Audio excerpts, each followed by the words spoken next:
guys? Welcome to fourth quarter, man. How's everybody doing? How's your week? Everything's good? Solid?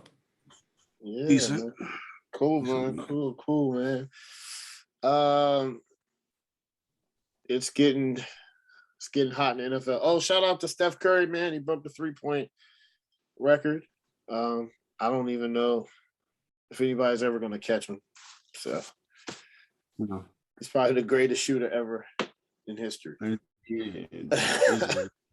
Yeah, he's changed the game. Kids want to shoot threes now. That's it's nothing more that you can say. And he's probably going to win MVP this year. He's on a tear. They look like they might win another title. So, hey, that'll be cool. All right, cool. Hey guys, welcome to fourth quarter. Definitely wanted to shout out Steph Curry again. And I'm going to start off with Craig, man. Episode 4 of the Hard Knocks. What are your thoughts on that? It's just another interesting episode again. Like I just like all the insight of a team who's pushing towards the playoffs, and it's during the actual regular season, not preseason. So that's always cool. And then like just getting the like inside with different players that you don't normally get a chance, like the T.Y. Hilton thing they did. You know how he was a big part. He has been a big part of the Colts. Kenny Moore and his daughter, and they're about to have another kid and things like that. And then DeForest Buckner, how he got hurt the previous game, and how he was down on the field and things like that. And you got to hear the insight of that as well. So it's just cool to have, like I said, it's cool to have a team that's pushing towards the playoffs. That we get to talk about during the season, and you get to hear them mic'd up and get to see behind the scenes footage and behind the scenes everything, and then you get to hear them on the field and what the game plan is, what coaches' thoughts are, stuff like that. Like that's interesting to me. And like I said, the NBA does it, NFL does it now with this show. I'm kind of hoping that maybe it kind of branches out into other sports, like maybe NHL do it. Baseball's a long season though, but basketball could do it, something like that. So I think they got something good here with this part of Hard Knocks that I hope continues next season. And obviously that the fact that they calling for a shutout, and they actually got a shutout. They called it before the game, so that was cool. If you had probably seen that after the fact, you'd have been like, okay, whatever. You didn't guarantee that or whatever. You didn't see that, but you seen it before the fact. Yeah. And they went out there and actually delivered on the shutout. So that was cool. Even though you're playing the Texans or whatever it is, it's still a real game. It's still a division game. And the first time they played them in Indianapolis, it was a closer game. So they had retribution on their mind, especially after the loss to Tampa Bay the week before, and then coming out and then playing hard and getting the shutout in this week. And then upcoming now, you got the bye week coming up in the next episode, I would assume. And then the Colts and Patriots matchup should be the episode after. So, this is. I don't know how many episodes this is going to be. I don't remember how many they said. I didn't really look it up, but I don't know either. I don't want to see how far this goes, and I'm saying, just looking forward to next season, whatever team it is. So, yeah. It's my understanding that it goes until the Colts are out of it. Oh, cool. All right, Corey. I know. What you think about that? Yeah, and I mean, also along lines of Craig, it's cool getting that behind the scenes. I love seeing a guy like Kenny Moore getting some recognition, getting some attention, because he deserves it.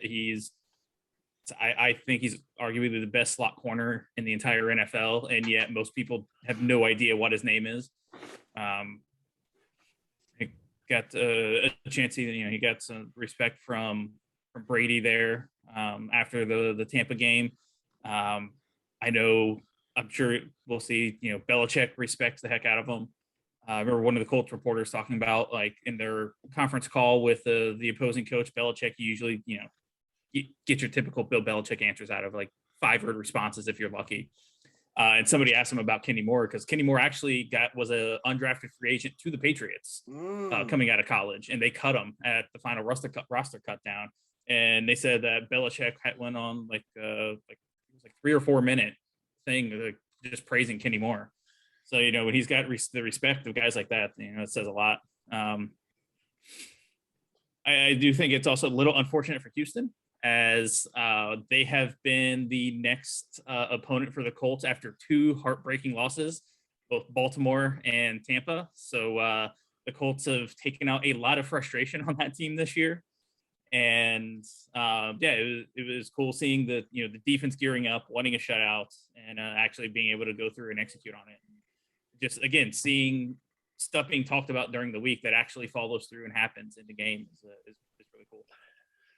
Yeah, man. I got some, man. I really liked it. I especially liked how Ty has become a leader around in the locker room for younger wideouts, and just the way that he talked about going through the pain and injuries and how he came back. I mean, I really like that part. I also like the part where it also highlights how Frank Wright motivates his players as a head coach, right? So it's pretty awesome to see it from that perspective, right? And listen, the first Hard Knocks in the summertime, right? Mike McCarthy's not really my type of head coach. Doesn't really motivate people, smashes watermelons. Frank Wright's not smashing a watermelon. And I like the way he said, now we are 1-0, right? Yep, because that's what they say. A good coach will say is broken up in quarters.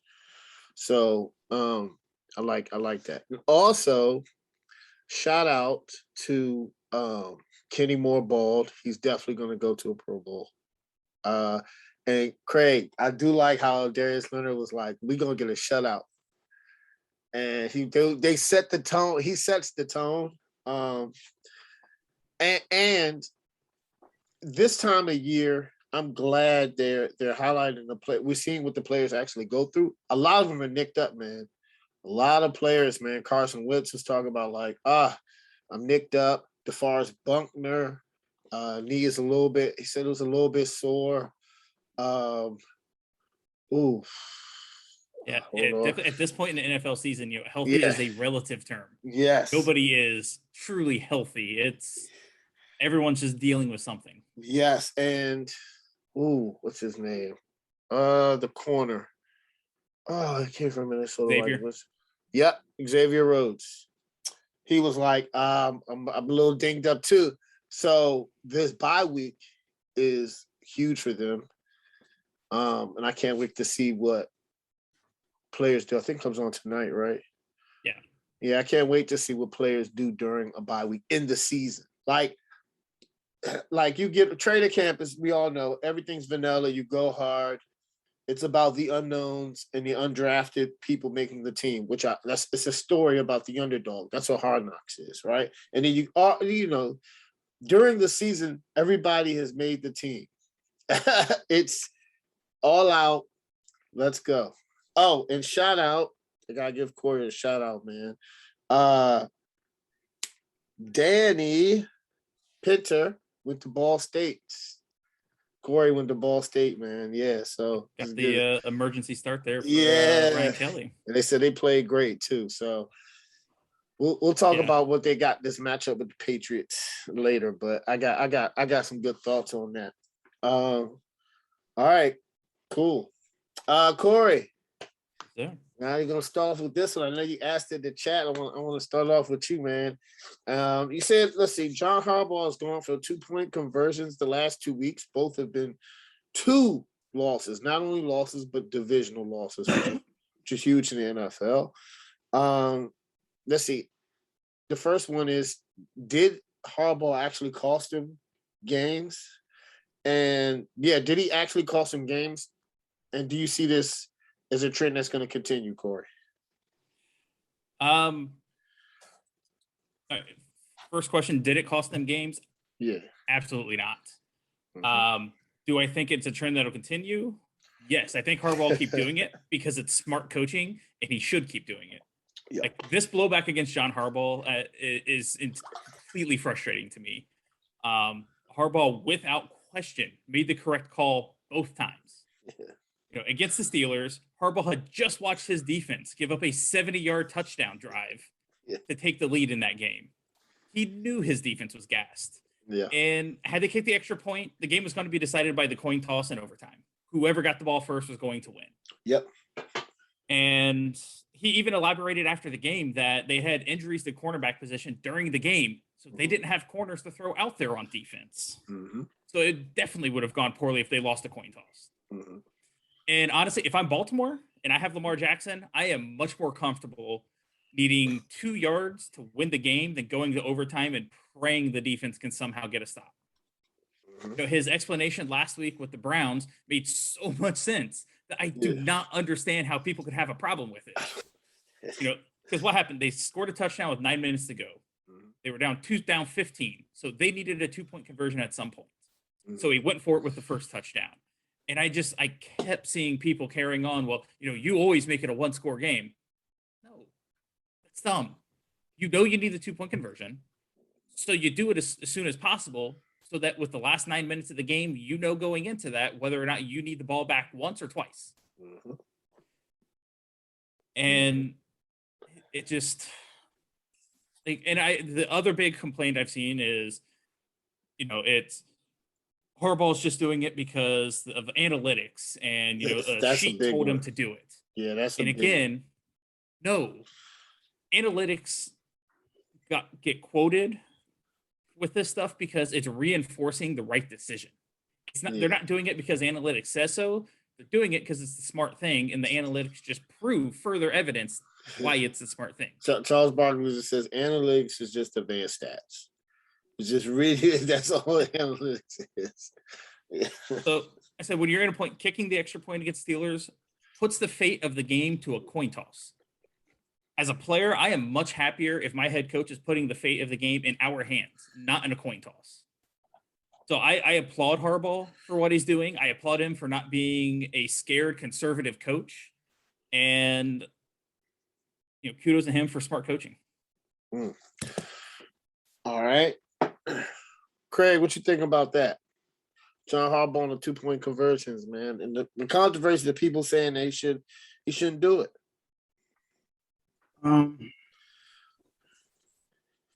Well, the against the Steelers, I don't really have a problem with it going for 2 because his defense was just done. Like his cornerbacks were hurt out of the game. He just lost Marlon Humphrey, so that's his best corner that's left anyway. He doesn't have Marcus Peters already. Like Deshaun Elliott's hurt; he's out on the IR. Washington is out on the IR.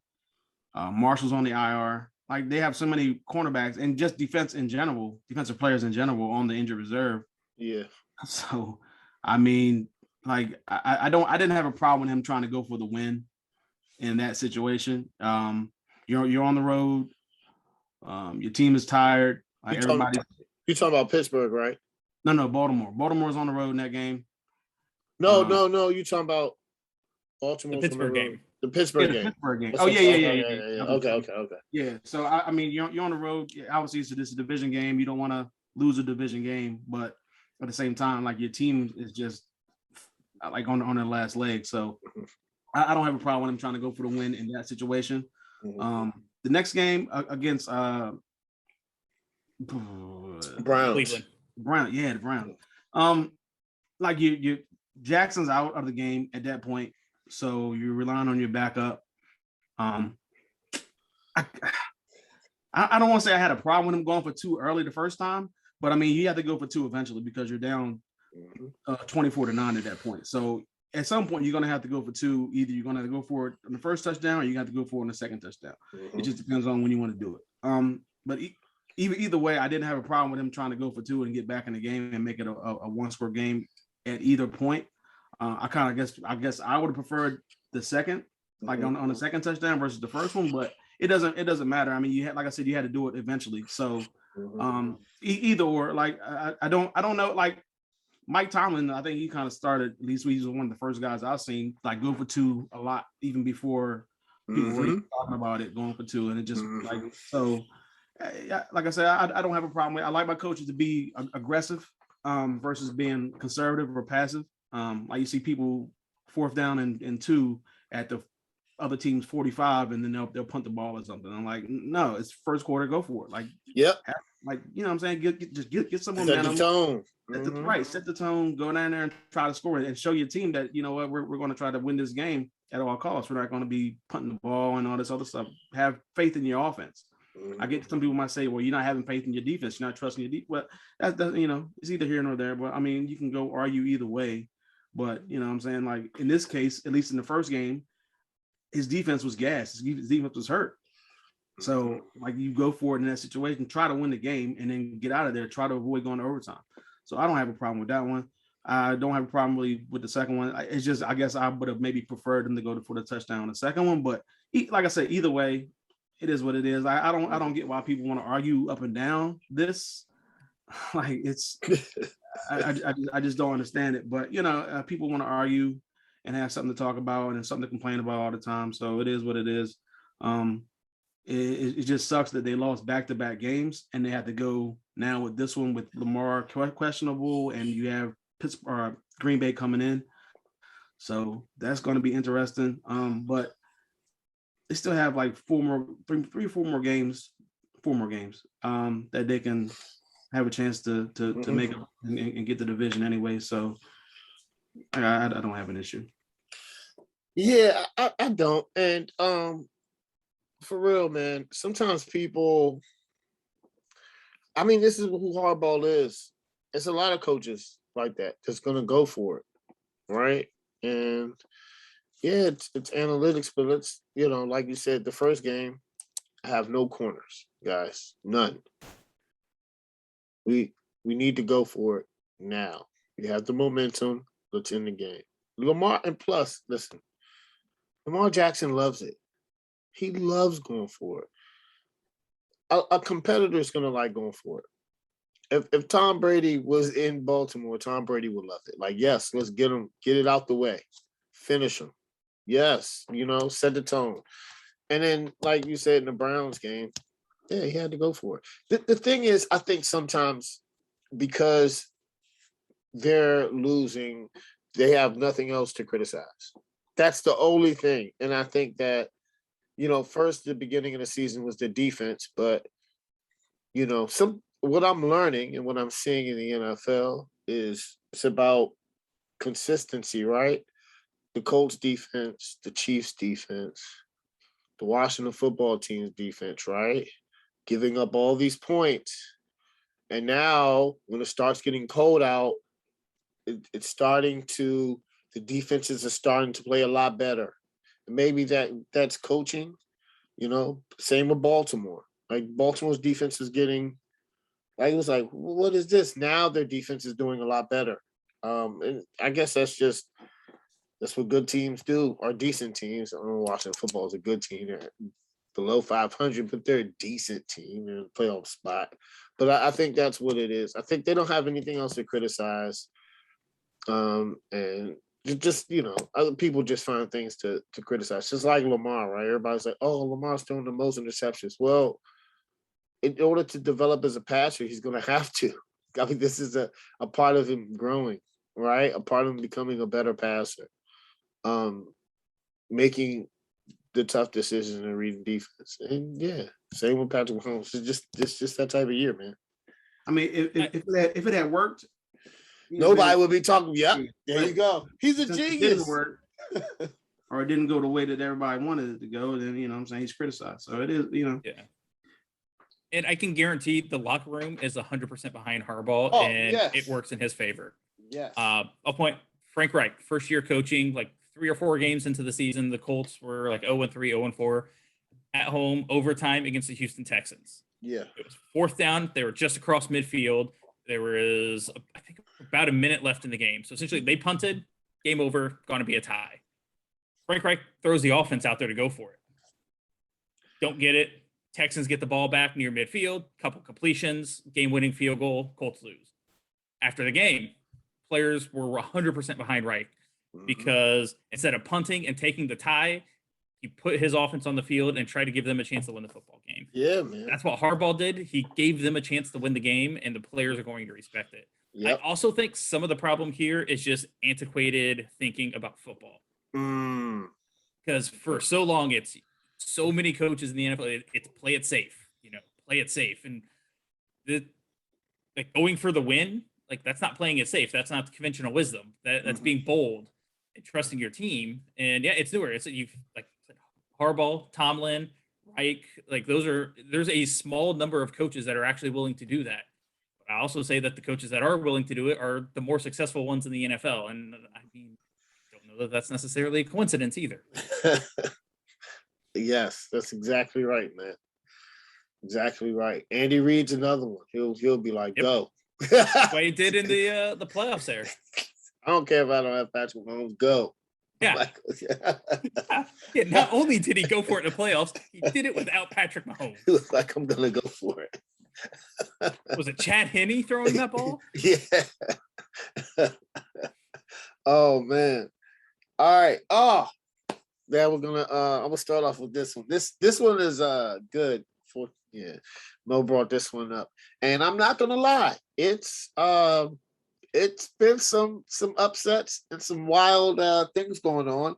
This is the first time in a really long time that nobody has clinched yet. And it could be because of that one game. That makes sense. Right? But nobody has clinched. So I was like, oh, all right. It's 4 games left in the season. Right now, this December football, it's go time.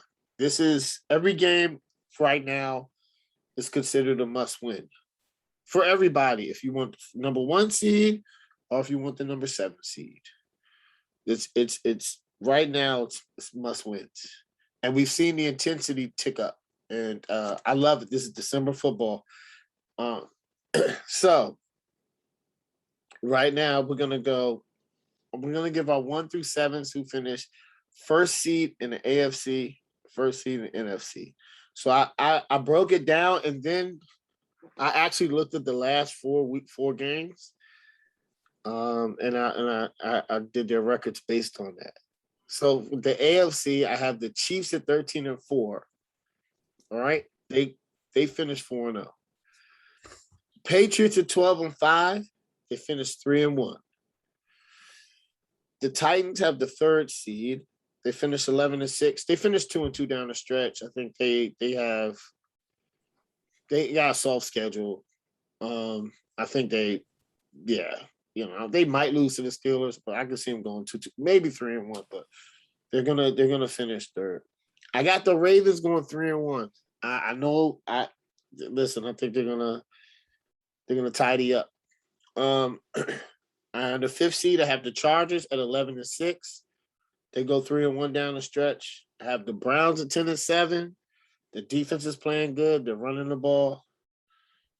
They're 3-1. And I have the Colts in the 7th seed at 10-7, 3-1. Now, that's for the NFC. I've seen a lot of predictions out there, but most people have the Patriots.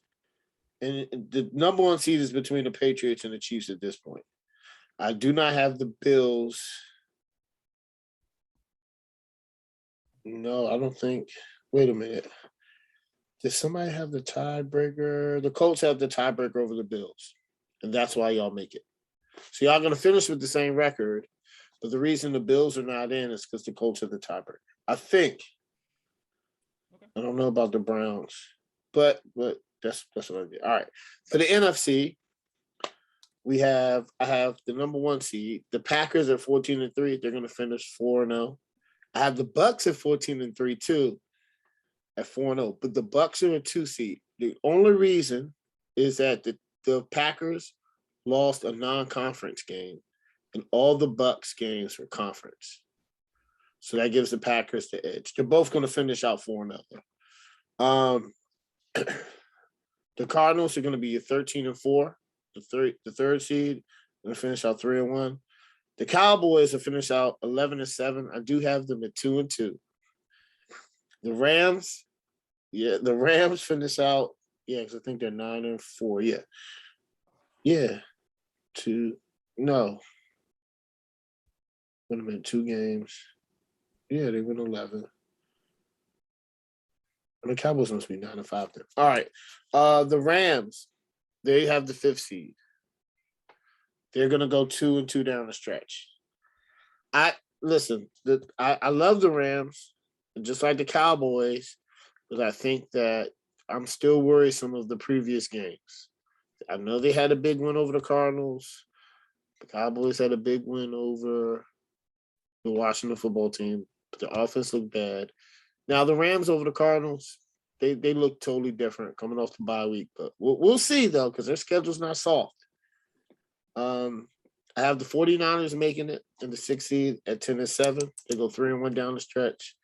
And all right, okay. I might be a fanboy on this one, and it might not happen, but it might not. But I'm putting it out there. I got the Washington football team going 3-1 down the stretch, and then 10-7.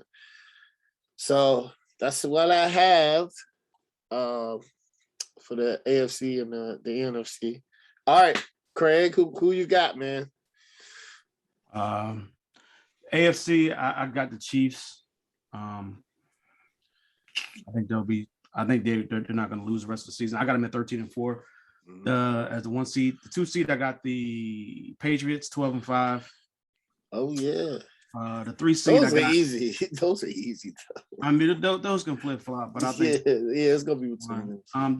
The 3 seed is tough because I'm trying to believe in Baltimore, and I got them at the 3 seed right now at 11-6. I can see that, yeah. But I'm not for sure. And then the 4th seed, I got Tennessee 11-6. Yeah, well. I got you. Yeah. Baltimore has the tiebreak, but I can see. So okay. I got you. One more. I can see Tennessee as the 3rd seed. That's the only thing. The 5th seed, I got the Chargers 11-6 as well. The 6th seed, I got the Colts at 10-7. Okay. They own the tiebreak over the 7th seed, which is the Buffalo Bills. Okay. So you got the Bills. So I don't have the Bengals in there. I think their schedule is. I thought they brutal. Really last week in San Francisco. Brutal.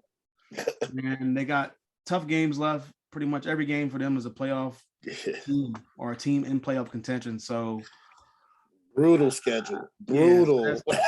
That's going to be tough. So I got Patriots versus the Bills the first round. Ravens, Colts, and Tennessee, and the Chargers. And the NFC, I got the I got the Packers at 14-3. They're tied with the Bucks at 14-3, but they own the tiebreak. That Cowboys and Cardinals game in week, I believe, is 17. Be a big game. It's going to determine this 3rd seed for me. But I got the Cardinals at 13-4 as the 3rd seed. The Cowboys 12-5 is the 4th seed. They'll play the 5th seed, which is with the Rams at 12-5 as well. 6-7. I don't think neither one of these teams win 10 games. I think they're both go 9-8. I got the 49ers at the 6th seed, and I'm going with the Eagles right now because I picked them a few weeks ago, and I'm sticking with them at 9-8 over Washington, barely over Washington, and barely over I guess New Orleans or New Orleans. Yeah. And Minnesota is in Minnesota. Yeah. So those are my teams right there. Those are my 14 teams. All right, cool. Corey. All right, break it down for the AFC. Honestly, I have Tennessee in the 3 seed. Okay. They have an easier schedule than Baltimore does, and Baltimore's dealing with health concerns right now across the roster. Lamar may not play this week against Green Bay. But otherwise, my AFC is right in line with Craig's there.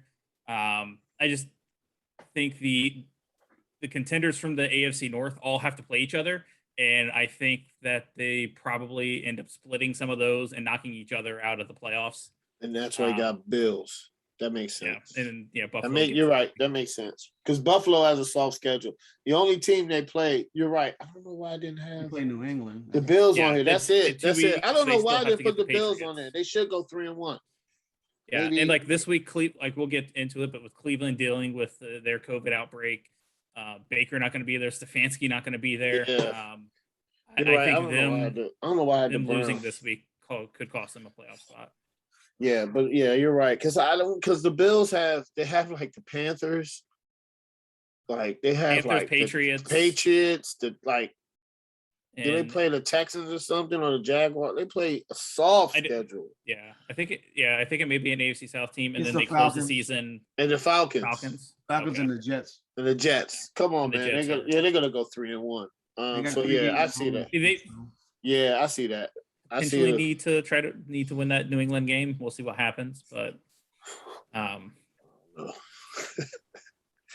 but then for the NFC, again, I'm right there, the exact same as Craig was. I think the Rams are clearly, I think, going to get in, be the 5 seed. Yeah. That'll be honestly, I think they open as road favorites against the Cowboys wildcard weekend. Yeah, definitely. I'm picking the Rams. I think the Niners are starting to get things together. They will be a tough out in the playoffs. It'll be an interesting matchup for Arizona. And I think Philly gets in just because of this Sunday. Washington's dealing with a COVID outbreak of their own, playing the Eagles. They're coming off a bye week. Yeah, but all things equal, I do think Washington is a better football team all around than the Eagles are. But between the injuries that Washington was already dealing with Heineke nicked up, missing some of their better players, and then now throw a COVID outbreak on top of it, that's a lot to overcome. And so I just think Philly is able to take advantage of that and edge out for that last playoff spot from Washington. Sorry, James.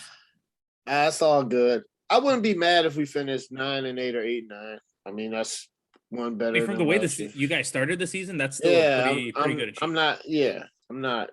I'm excited that we're even in the hunt. But that'll be interesting, right? It'll be Eagles and Bucks, Cardinals and 49ers, Rams and Cowboys. And then for the AFC, it'll be the Bills and the Patriots. It'll be the Bills and the Patriots and the Colts and the Titans. Oh, Colts is favored in that game. The Titans. I think the Colts are the most dangerous team going into the postseason. I like the Chargers. You like the Chargers? I just, yeah. Any team but the Cowboys. Chargers and Ravens is another rematch too. Yeah. Or the Bucks. Yeah, the Chargers will have something to prove on Baltimore after getting spanked during the season. Yeah. Let's see. And it'll be in Baltimore. That'll be a good game. Oh man, this will be some good playoffs games. There's a lot to still be decided. It's a ton to be decided. It's some great games coming up. It is some great games coming up. COVID going on, you don't know. You just never know, man. Yeah, that could absolutely wreck somebody's season. Yep. It's already wrecked my fantasy. 75 players in 2 days. That's crazy. And it probably is, you're right, Thanksgiving? And then Christmas is coming up. Like, oh man, I was listening to the Odd Couple, before we move on, and they were like, I mean, can you imagine, right? There's a COVID outbreak and there's no Tom Brady or no Aaron Rodgers in the championship. That could happen. Yeah. So I guess it sucks, but it's like for the players, it's like you gotta be disciplined to like go home. Unfortunately. Yeah, can you imagine what the NFL would think having Blaine Gabbert starting an NFC Championship game? I wonder if this happens in the Super Bowl. They should postpone it. That's what they were talking about. They were like, they should postpone it. If a player if there's a championship game, postpone it. I don't know. Like, there's so much that goes into organizing a Super Bowl. I don't think logistically you could postpone. I don't think so either. Nah. But then people was traveling out there, and then you got the halftime show and everything that goes on with it. Nah, they couldn't postpone it. Yeah, that'd be tough. But I mean, the Super Bowl is what, 2 weeks though? It is 2 weeks though, right? Yeah. Yeah. What if you're stuck with Jordan Love versus Chad Henne? Because both starting quarterbacks out. Well, this is why I think players like Tom Brady, right, and probably Aaron Rodgers and Patrick Mahomes, they're probably they're not having gatherings at their houses. So I think some players are like, Rodgers already got it once. He did something. He went to that Halloween party. So I guarantee Brady's sitting off by himself. Brady is in the house with his family. I can see Patrick Mahomes the same. I just feel like Brady's he knows this is a possibility. And listen, if it's Patrick Mahomes versus Jordan Love in the Super Bowl because Aaron Rodgers got COVID, that sucks. But Patrick Mahomes is going to walk out with another ring. Like that. This is what it's about. Unfortunately, it's about trying to be careful as much as possible. And the least likely scenario for you to get COVID, unfortunately, is to play like you did last year. Right? Yeah. Like go home, go to the facility. Go home, go to the facility. Just sacrifice, because you want to win a championship. Same when the NBA comes up, man. We're gonna want to win. You gotta make sacrifices. Well, we're gonna see though, because I think that's gonna be. It's gonna come up as a topic because it's gonna affect somebody's postseason. I think, and it didn't last year because it was kind of. You had more strict protocols. And it was like right now, we was on lockdown. A lot of states were still on lockdown. Restaurants weren't open. Yeah. Now all that stuff is more open. mitigation. Yeah, all this stuff is open. People are traveling more. People are getting with their families, which they should. The vaccine, right? But you got to be mindful of if you want to win, especially around this time through to the Super Bowl, you're probably going to have to not quarantine, but live like everything is how it was last year. That's what I think is going to have to happen. And teams that don't do that, you're going to have outbreaks. And it has to be from Thanksgiving or just the holidays in general. Like people have holiday parties, get-togethers, So, all right. Anyway, Craig, let's talk about NFL coaches, man. Joe Judge is not on the hot seat, and he will come back next season. So basically, they're not firing. Craig, you giving Joe Judge another year? I probably would. You would? What? I probably would. I think last year I gave pretty much every coach a pass because of COVID. They didn't really get a chance to practice. No off-season mini camps, none of that really. There's no preseason games. There was nothing. So I kind of gave every coach a pass. Like if Urban Meyer was the coach last year, I probably would have given him a pass as well. And then this it's kind of hard because I wanted them, or I told them that they should have. Well, I said that they should have taken an offensive lineman in the first round when they had a chance, and they didn't. They could have taken, I believe, Michael Parsons as well, but they traded down and got Tony. They could have had Michael Parsons. I think they traded back. They did trade back. They could have had Michael Parsons. Isn't that something? I mean, they could have had a bunch of players if you think about it, but the fact that they traded back to get Tony, and then Tony's barely played, and then it took them a handful of games to finally get a catch. I guess the only reason why I would give him a little bit of a pass and maybe bring him back next year is because he has the support of guys like Saquon Barkley backing him. So he's willing to, I guess, endure another year of Joe Judge. But also, like, there's been so many injuries on this team that you haven't really seen the group of wide receivers that they have at full strength together. Like one week Galladay's hurt and then Shepard's playing, and the next week it's vice versa, or Slayton's out. Like, it's just been so many injuries. So I kind of want to see what he can do with a full group of healthy. I mean, this is probably never going to happen, but healthy receivers and healthy players, and Saquon Barkley back 100%, the offensive line at 100%, and then obviously the quarterback being 100%. He's out now. I will probably lean maybe towards looking at another quarterback, because I believe Daniel Jones has 50 touchdowns, 49 picks. So he's almost at 1-to-1 ratio. So I would maybe definitely in the offseason try to find a veteran quarterback that can probably lead this team, like maybe a Russell Wilson or somebody like that, that you can go out and try to trade for because you have two top picks, at least the draft started right now. You have two top picks in the top like 8, top 9. So just looking at it like that, I mean, I don't think they're going to win too many more games. So you're going to be definitely picking in the top 5, definitely top 10. If they could just go out and get a serviceable quarterback that can lead this team.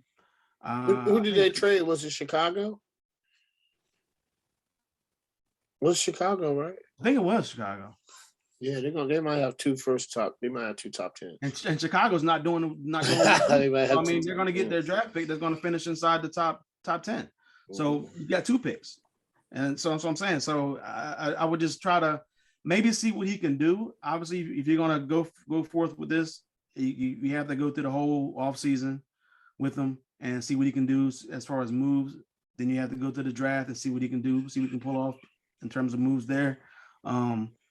But I would maybe slightly lean towards bringing him back. Maybe see what he can do when everybody's there, everybody's healthy.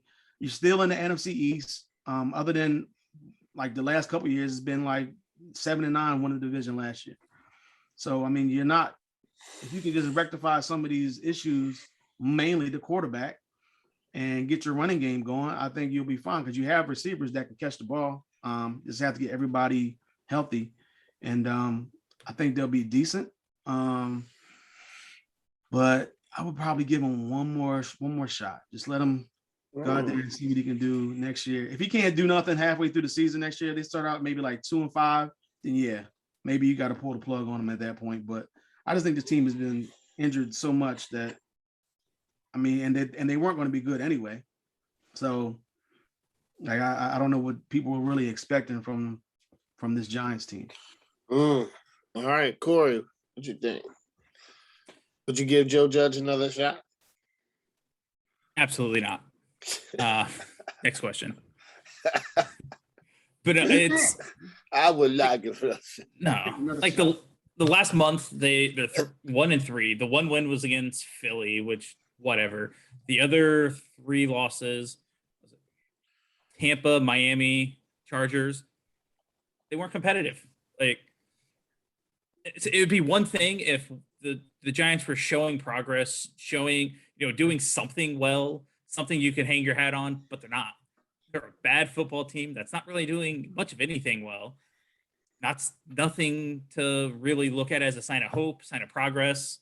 I mean, I get, yeah, they've had injuries, but so have a lot of teams. And I mean, outside of the whole, Belichick coaching tree just not succeeding, I think you get rid of Judge, you get rid of Gettleman, you clean house, and you bring in a new regime, give them 1 year to figure out what they want to do with Daniel Jones, and then you potentially have to go find another quarterback then, which can set the team back again as well. So it seems kind of apparent that Joe Judge isn't the guy. He hasn't done anything in his tenure there that would make me believe that he will turn that team around and do anything with them. I don't see any reason to waste another year with him. Yeah, I'm with you. His ass is grass, man. That's what it is, man. Golly. He's not a good coach. I think Gettleman needs to be gone too. His draft picks have been atrocious. Atrocious. And please, everybody take the nickname back of Danny Dimes. As Craig has pointed out, he's thrown 50 touchdowns and 49 interceptions. And that's not including Craig, right? Probably fumbles lost. So he probably has more turnovers than he does a lot. He probably has more fumbles than he does touchdowns. So I don't know. And he was what, the number 8 pick? Yeah. They coined it Danny Dimes in one game, and it's just like, well, I need to take that back. Man. Well, that's arguably the biggest knock on Judge is you drafted a quarterback in the top 10. He actually looked pretty surprisingly good as a rookie, but we've never seen that progression since. And if a head coach can't get people in to develop a young quarterback, then that's game over. And because why would you trust him to be able to handle any other quarterback brought in? Yeah. Yeah, because, man. Outside of a miracle of Russell Wilson landing there, which he says it, but Russell's funny. So he says that, right? He says it. Says I will go to New York, or what do you say? New York, Chicago's all big market teams, right? New York Giants, New Orleans. New Orleans. It was one remember more. the third. Right. So it was not going to be Chicago because Justin Fields is there. Well, it might be, but I don't. It wasn't Chicago now. It was Chicago, right? So I can see New Orleans. Sean Payton, but they were not going to do that. And then he comes out in the press conference. He says, "No, I'm trying to be a Seattle Seahawk for life. I love it here." So I don't know what's going on. Asked for a trade last time, without asking. He's like, I'm not asking for a trade, but here's the teams I would take a trade to. Yeah, keep saying that. So, but New York does have the ammunition. He does. I don't see if they get Russell Wilson. I don't see him messing with Joe Judge. So I don't. If you trade for Russell Wilson, you're going to be cleaning house and letting Russ pick your coach. Yeah, because he's going to be the franchise savior for them. Yeah. But no, I wouldn't. That's just me. I don't know. I haven't seen anything from him. But Craig, if you give him one more year, you cannot fire him during the season, man. You gotta let him. Yeah. With the rule change, you have to now, right? Because teams can start hiring guys or start interviewing before the season's over. Yeah. No, you got to fire him during the season. If you're not going to fire him at the end of the season and you bring him back, then you can't let him go a whole 17 again. Yeah.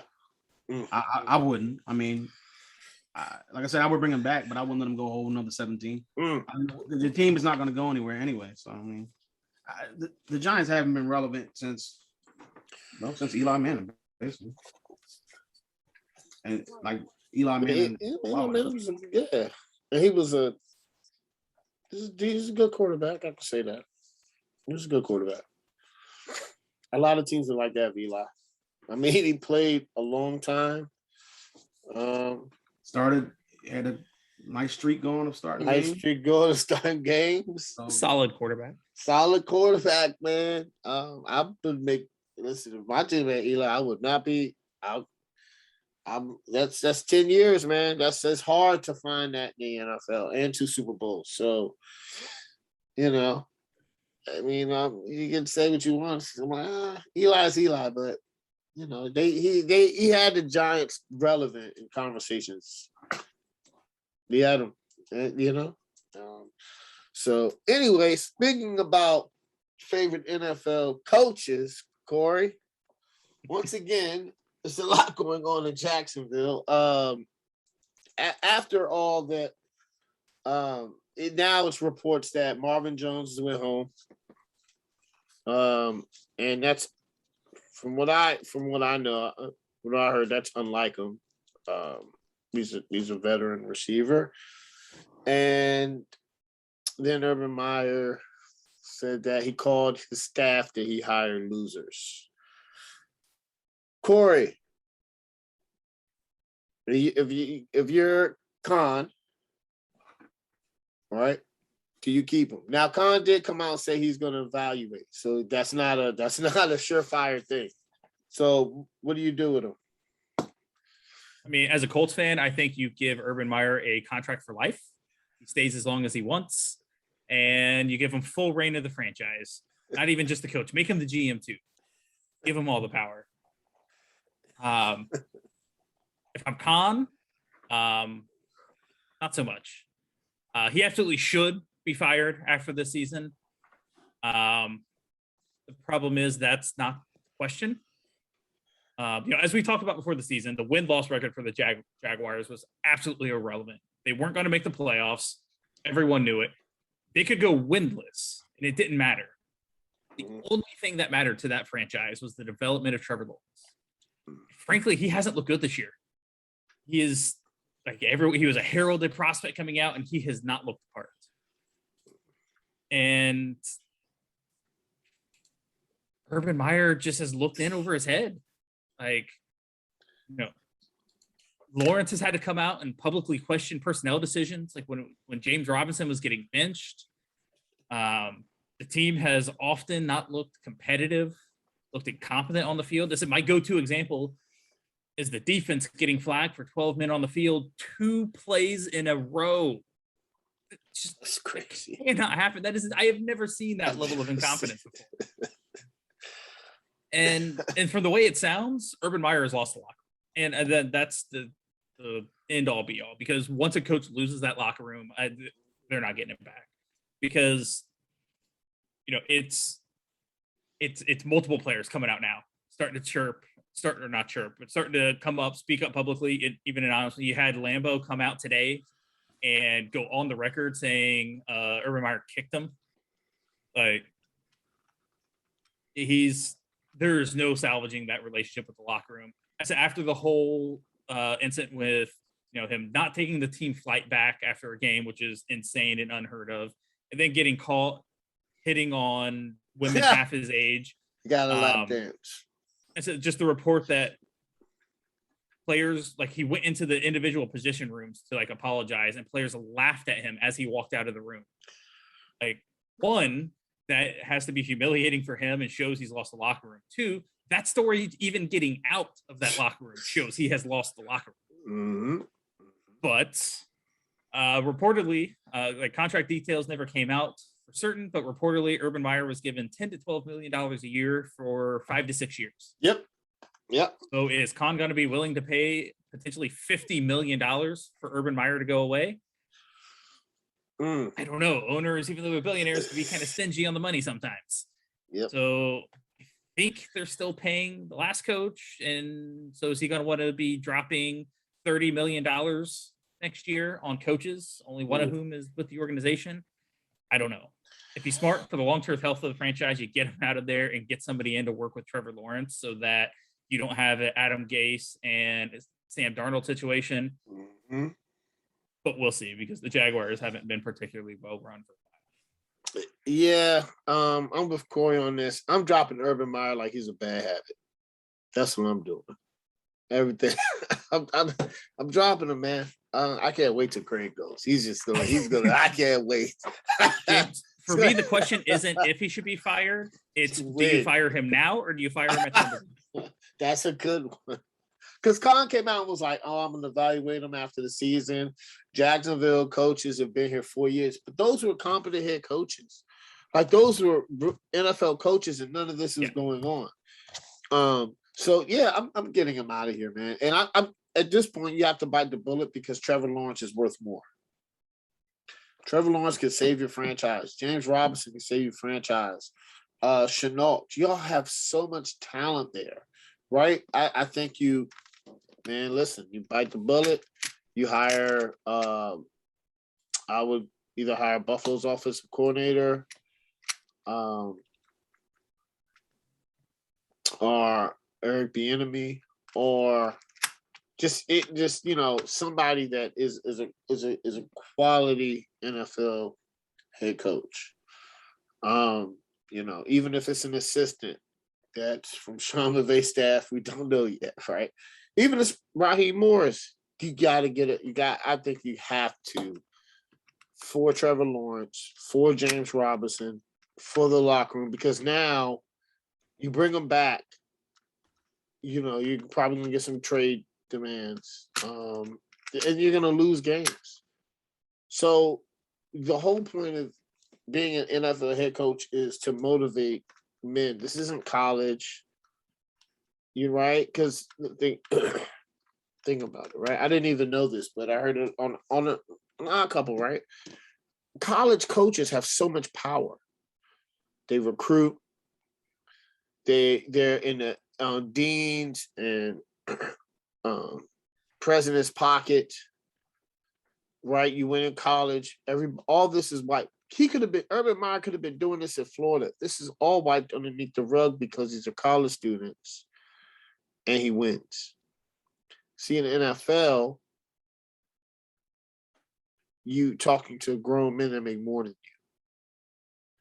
It's a level of respect that you have to have for people, right? You should have it in college, but you just have more power. In the NFL, it's like, well, no, you can get fired after 1 year.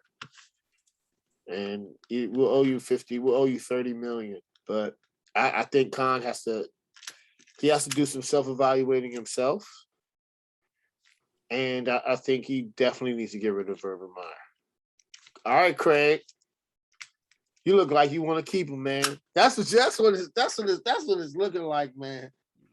Wants him fired so you can go to Carolina. Not gonna lie, if that happened, I would stop being a fan. Yeah, he'll be a fan. You'll stop being a fan. Not gonna lie to you. Nah, yeah. I wouldn't blame you. Yeah. But Urban Meyer, man. Hey man, look, I've been saying this for a while, man. I think he's a terrible coach. I didn't think he was a great fit for this team. I thought the Jaguars did a terrible move of hiring him. I think they just saw a big name college coach that was out, or a former college coach that was out there that I guess wanted the job or something, and he thought he could come in here and instead of coaching 18 to 22-year-olds, coaching 22 to 32-year-olds or whatever. So, or 22 to 32-year-olds. So these are not like kids fresh out of high school looking to prove something. These are grown men who are getting millions of dollars paychecks, and like they don't like I don't understand what's going on here. I just never understood this hire. Like Corey said, like this season wasn't about winning, but it's just the growth or lack thereof of Trevor Lawrence was the key thing coming into this season, and he's got 9 touchdowns and 14 picks, which might not sound too bad. And you see guys like Peyton Manning come back from bad seasons as a rookie, and so it's not like the end of the world. The last 6 games, he has 1 touchdown in 6 games and 5 picks. That's terrible, man. And I get that he doesn't have, I guess, his best wide receiver. He's been hurt for a while, and DJ Chark. But I mean, something's going on there with that offense where Trevor Lawrence can't even throw a touchdown pass, and he had 4 picks in that last game against Tennessee. I mean, and he got shut out. Urban Meyer, I think, like you say, he's just in over his head. Like, this is just a wake-up call. I think what I kind of get a kick out of is that when he was in college, I believe, he was asking, or somebody asked him something about the NFL, whatever it is, and he was like, I don't know how coaches can go 10-6 in the NFL, blah, blah, blah, because, I mean, they lost 6 games. And he just couldn't believe it. And he was like, I would never do that, or something to the effect of that. And here he is, 2-10 through 12 games, and his team just looks like they're going for a top 2, top 3 pick again. I don't even have anything positive to say about this guy. I mean, the offense is second to last overall. They had the second to work. They're giving up, or they're scoring the second lowest points per game. Like, this team is just not a good team, man. I think this week it's a toss-up game because they're playing Houston, I believe. So you never know what that was going to be. But Urban Meyer, man, he just had so many bad things happen to him in the offseason. I mean, during the season. The hiring of the strength and conditioning coach from Iowa. Of course, Corey mentioned the didn't fly back with the team, and then he stayed back and squeezing on females in the club. I mean, to each his own, I guess. But ain't you a married man?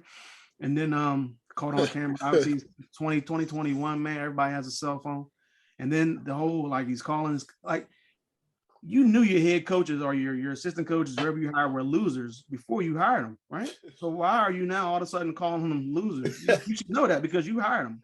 You didn't do any type of evaluation on these guys before you hired. Anyway, so like if they're losers, then what's that? Like, you're clearly a loser as well.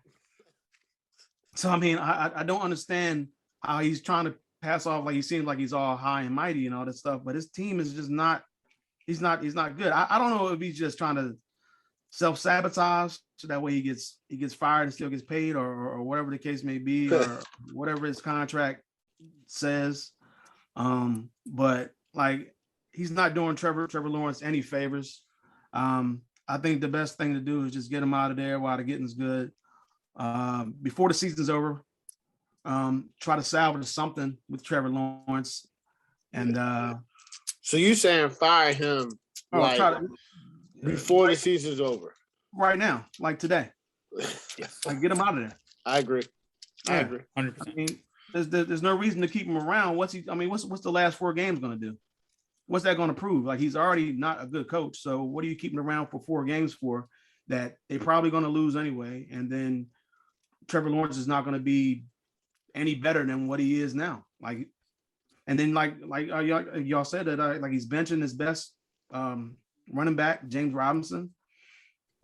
Like, why? I don't understand. I know he had that one fumble, I believe, at one point in time, and then he just never kind of got back into it. But like, that happens sometimes, man. I mean, it happens, and he's one of your best players. Why would you? Terrible team. It's a terrible team, man. If you bench him for a drive or something, but you put him back in. What?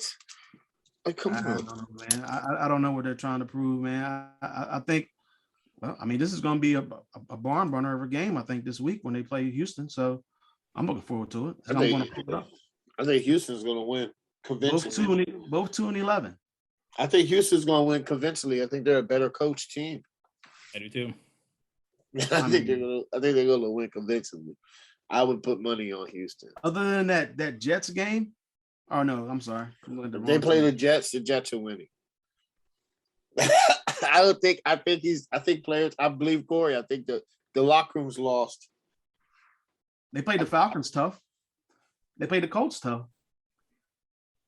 And then, I mean, other than that, really, I mean, it's kind of, and they beat the Bills. But I mean, I don't know. Not after this recent stuff. I think now it's boiled over, right? I think you can stand it, right? But I think now it's like, man, Marvin Jones I've never heard of Marvin Jones doing this.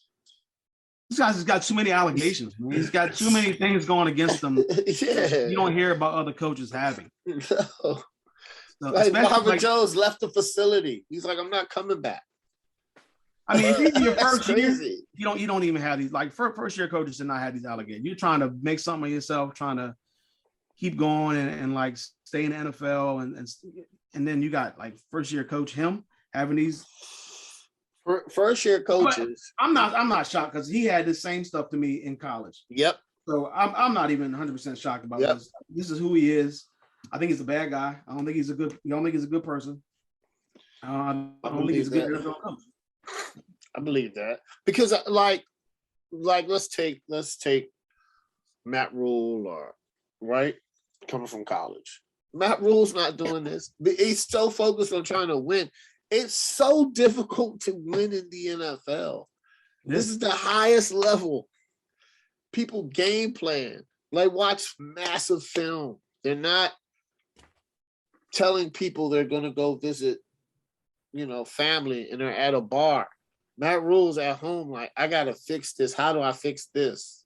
This is why first this is hard. Don't really succeed. Yeah. This is why it's hard, man. Like, and then hard. Whatever he did at Ohio State and Utah and Florida, it ain't gonna work. It ain't. I mean, it's not gonna work here. I saw a pretty garbage take from Albert Breer this evening. Talking about the Lambeau story of him kicking the kicker, and saying like, "Oh, I know everybody wants Urban Meyer to fail because he's coming from college." And it's like Breer's just saying that because he's an Ohio State guy, so he's blindly supporting Urban Meyer. And it's like, no, like the players in that locker room don't give a crap that he came from college. No, they don't want him to fail, but they're the ones that feel compelled to come out and leak stories to the press because of how much of a disaster he's been. Mm-hmm.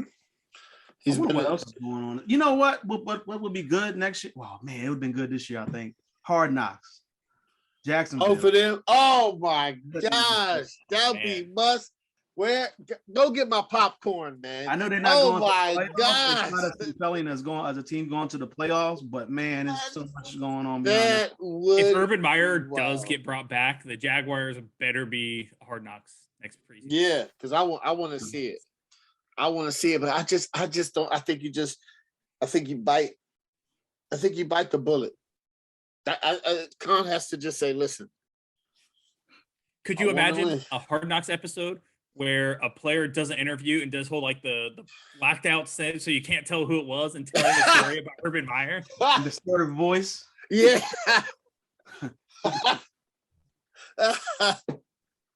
NFL player. That'll be hilarious. That'd be funny. Oh my gosh. Oh man. If this was on Hard Knocks, the ratings would be through the roof.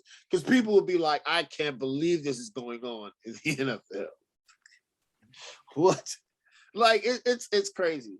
Like he brought Tim Tebow back to play tight end. That's the most disrespectful. Tight ends were pissed. Like, do you know Kelsey and Kittle had a tight end camp? Right? They invited all the tight ends out the NFL. They didn't invite Tebow. No, because it's disrespectful to somebody to say you can play the position. You haven't played NFL. Tight end position is difficult, man. They got a block. Yeah, it's a blocking receiver. That shit is difficult. Or going to baseball, Tebow made the transition to like H-back, gadget guy, Taysom Hill type thing. Yeah. But he didn't. He left for how many years?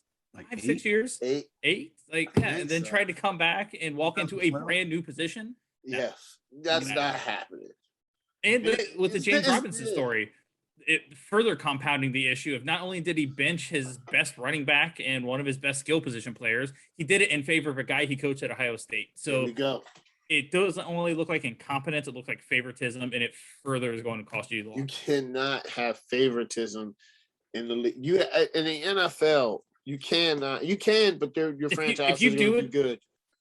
If a head coach shows favoritism to a franchise quarterback that's a top 3, top 5 quarterback, you know what? The locker room's probably going to understand because it's that guy. Receiver. Like, if Lord does that with Rodgers, yes, who's going to say anything? Devontae Adams get what he wants, of course. But a backup running back that's been hopping around the NFL for the last 6 years. Come on, man! Like, who's this guy? Why is he starting over James Robinson? Carlos Hyde fumbled too, and he brought him in the game. So this is what's going on. You cannot do this in the NFL. He has to. If he brings him back. If he brings him back, you're gonna end up firing him again because you're just gonna have another horrible loser season. Because if you bring him back, everybody's gonna regress. Everybody's regressing. Players are gonna cash they're not out. Gonna, yeah, they're not gonna. Yeah, they're not gonna get their all. You're going to get your quarterback hurt. Probably get your quarterback hurt. Lawrence is like, man, my back hurts. I'm done for the year. You're gonna start getting that. Back injuries are very difficult to. Hamstrings are very difficult. So I think they got to cut bait. It's an awkward situation, but I think if you're Trevor Lawrence, you need to go to Shad Khan and be like, hey, he needs to go. Yeah, he has to, man. That's not a position that you want to put a rookie quarterback in, but no. You got to make sure Khan's listening to the concerns in that locker room. He has to be. Like, it cannot be, and I think when he came out and said we're going to evaluate, to me that believes he's going to fire him. That's just what I got from that comment. But the article was like, oh, he's kept these coaches for 4 years. Well, it wasn't this bad. Like, no. Do you see what's going on? I think the reason Khan said that is because it's a shit show, and he had to say something. And I think he was like, oh, we're going to evaluate him. You need to fire him. You need to fire him. And who's the GM who wanted him? He needs to go to. Yeah, because that's just one of those. If I hire you as an NFL GM, or if he said NFL GM, I have to let you do your job at this point. Because if Khan was like, I don't care, I want Urban Meyer, and overrided the GM, that's on him. He needs to step back. I have an owner that's finally stepped back. I know how that is, right? Even Jerry Jones. Listen, even for Dallas fans, it's not Jerry Jones who makes the picks. He does it. His son Steven does, and he's a good job at it.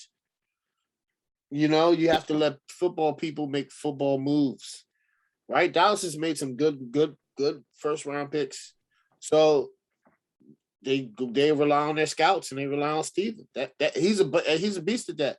Jerry doesn't get involved in that. Jerry talks and that's what he does. But as an owner, you gotta let football people do their thing, man. But all right. Now, last segment in the favorite one, man. Who you got? This week was, man, we could have had 8 games on here for real. Good weekend. It's a lot of really good NFL games.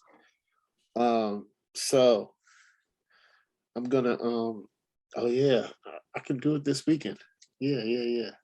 No. I'll tell y'all, man. I might be able to watch all the games. So I can't wait. So I'm gonna start off with this one, the Chiefs and the Chargers, right? Offense.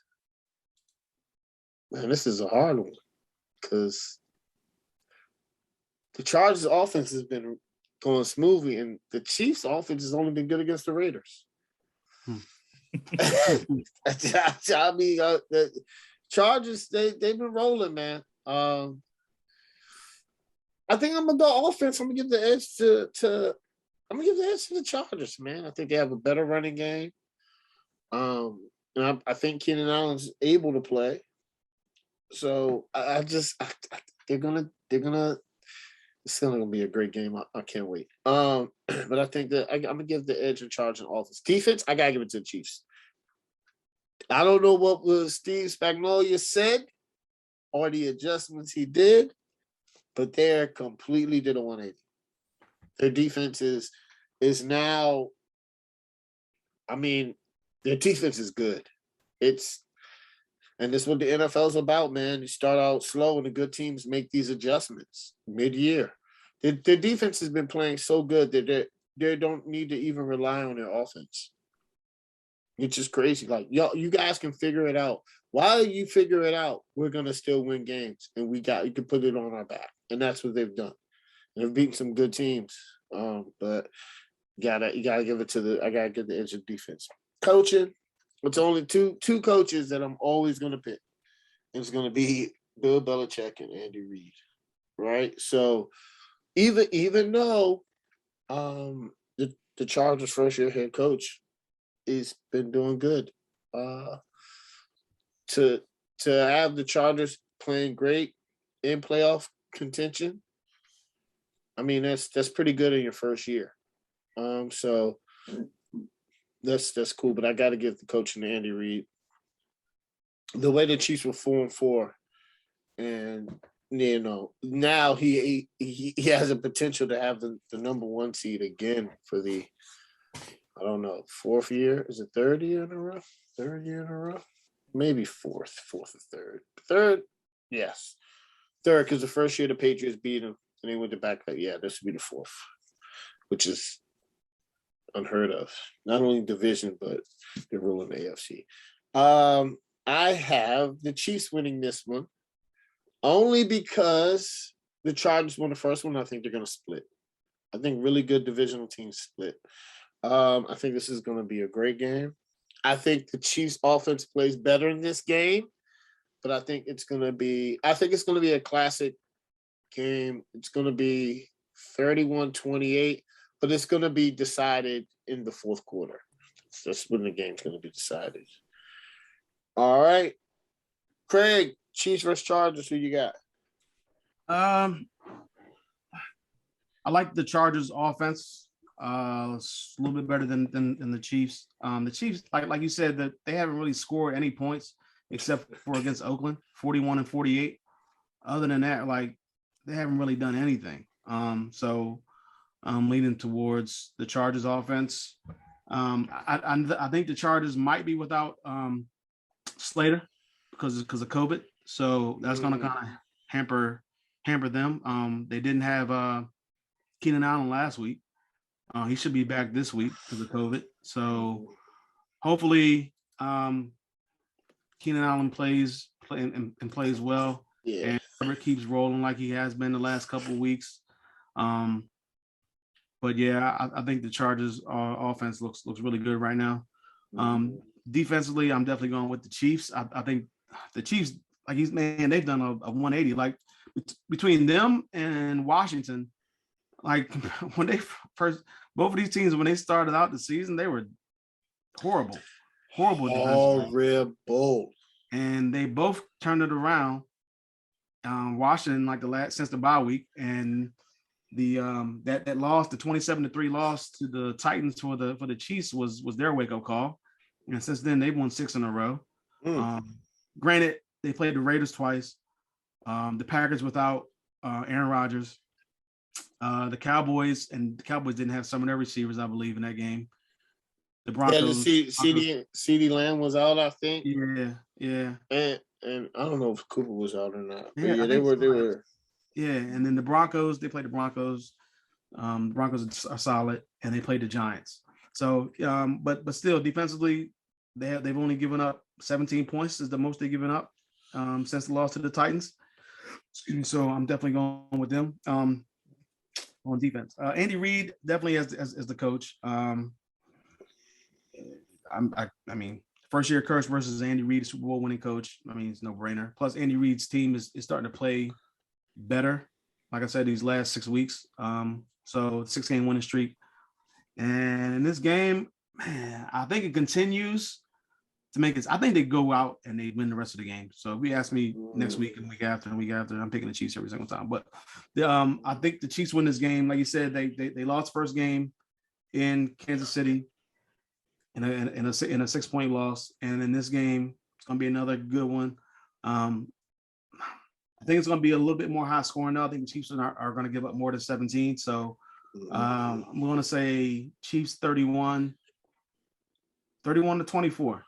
Okay. All right. Corey, Chiefs versus Chargers. Who you got? Offensively, I'm with you guys. I mean, the edge goes to the Chargers, but I think it is slightly. Because, as Craig pointed out, they're likely without Slater for the game. It's also not a guarantee Austin Eckler is able to go tomorrow night. And that's definitely a big hit for their offense. So, we'll see what happens. Hopefully Eckler can go. But, especially for those fantasy owners starting the playoffs. Defensively, there with you guys. Edge goes to Kansas City, which... a month and a half ago, like who would have thought we would be saying that? Like, I mean, last time we did our predictions for who made the playoffs, like it was a question of whether or not Kansas City would actually get in. Like they were 4-4, yeah, looking to be in serious trouble. So kudos to Andy Reid on getting it turned around. That defense is night and day right now, playing good. And right now, the Chargers had Derwin James, Linval Joseph, and Asante Samuel all either limited or out in practice so far this week. Those are 3 pretty good defensive players that if they can't go, that's just going to be an added burden to a Kansas City team that's starting to get hot at the right time. Overall, I think it's not just the fact that I think Kansas City should win this game. I think they have to, because only one game separates them and the Chargers right now. The Chargers won the first matchup. If the Chargers win and sweep the head-to-head, we go from the Chiefs potentially being the 1 seed to where do they fall in the wild card? Because I don't think they can catch the Chargers at that point. So, yeah, I'm going to go Kansas City 38-33. I think with just being a Thursday game, you get a little bit of weird outcomes. I think both offenses can get going.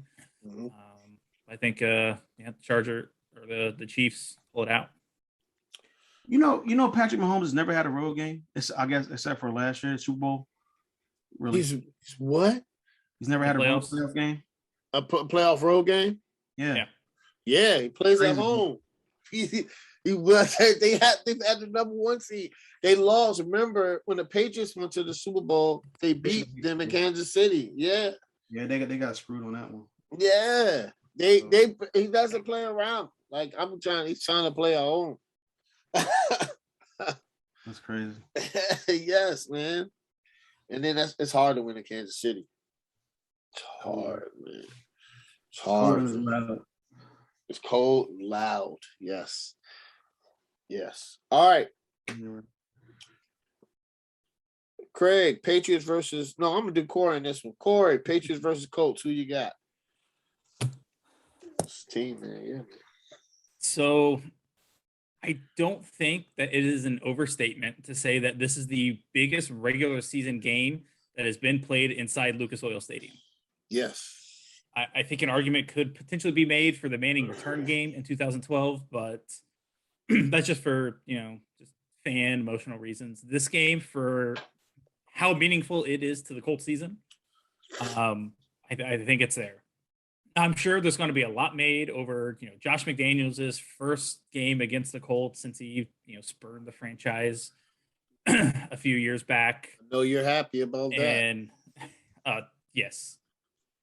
Like an article came out where Josh McDaniels was like, "Oh, I have no regrets about turning down the Colts job," and it's like, "Well, the Colts don't have any either. Don't worry."